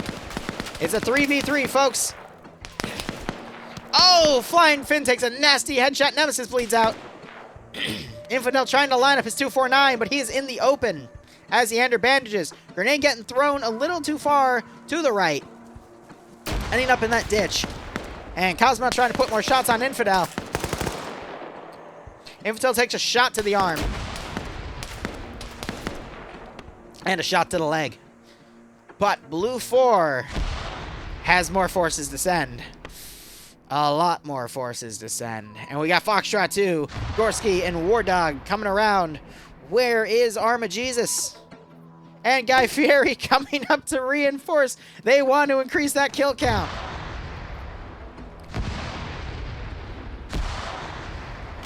Tarnfalk rushing up. Eander in the open. Takes a shot on the head, but his helmet is able to tank it, and he quickly goes prone and stands up to try to avoid fire. As Tarnfalk is now trying to cover, he takes a few bullets, though. And he does not know where Cosmonaut is engaging him from. Infidel poking out, putting some suppressive fire out there.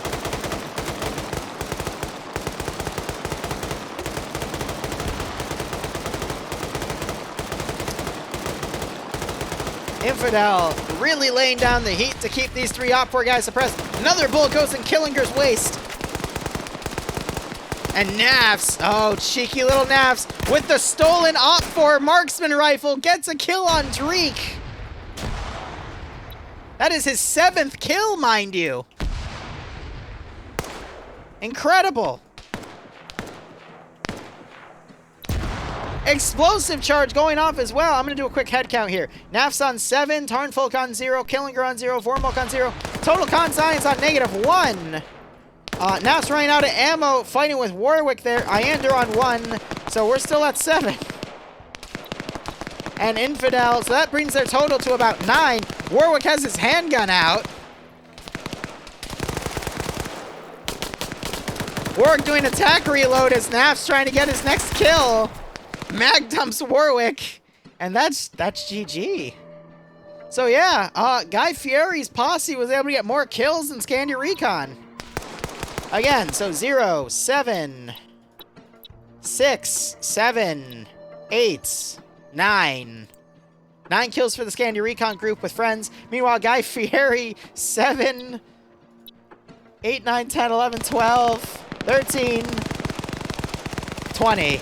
Plus the 1 because of Guy Fieri's team kill, but I wasn't counting that in the total. Otherwise, Scandia Recon would have hit double digits at 10. But good God. 31 kills between that group. What a mess. That was honestly half of OpForce Force between 2 teams of people. Oh, man. And this is going to be a capture the flag. Blue 4 and Independent versus Op4. Ay. Guys, I'm going to be honest with you. I think I'm going to wrap it up here. Let me quickly check the multi real quick. Let's see who I can dump you guys on, because I'm having a bit of a headache. I just need to lay down for a little bit, and I'll wake up early tomorrow morning to get things sorted with mission files and whatnot.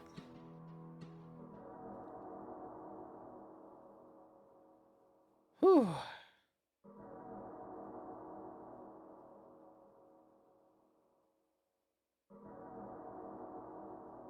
Alright, let's go raid Finn.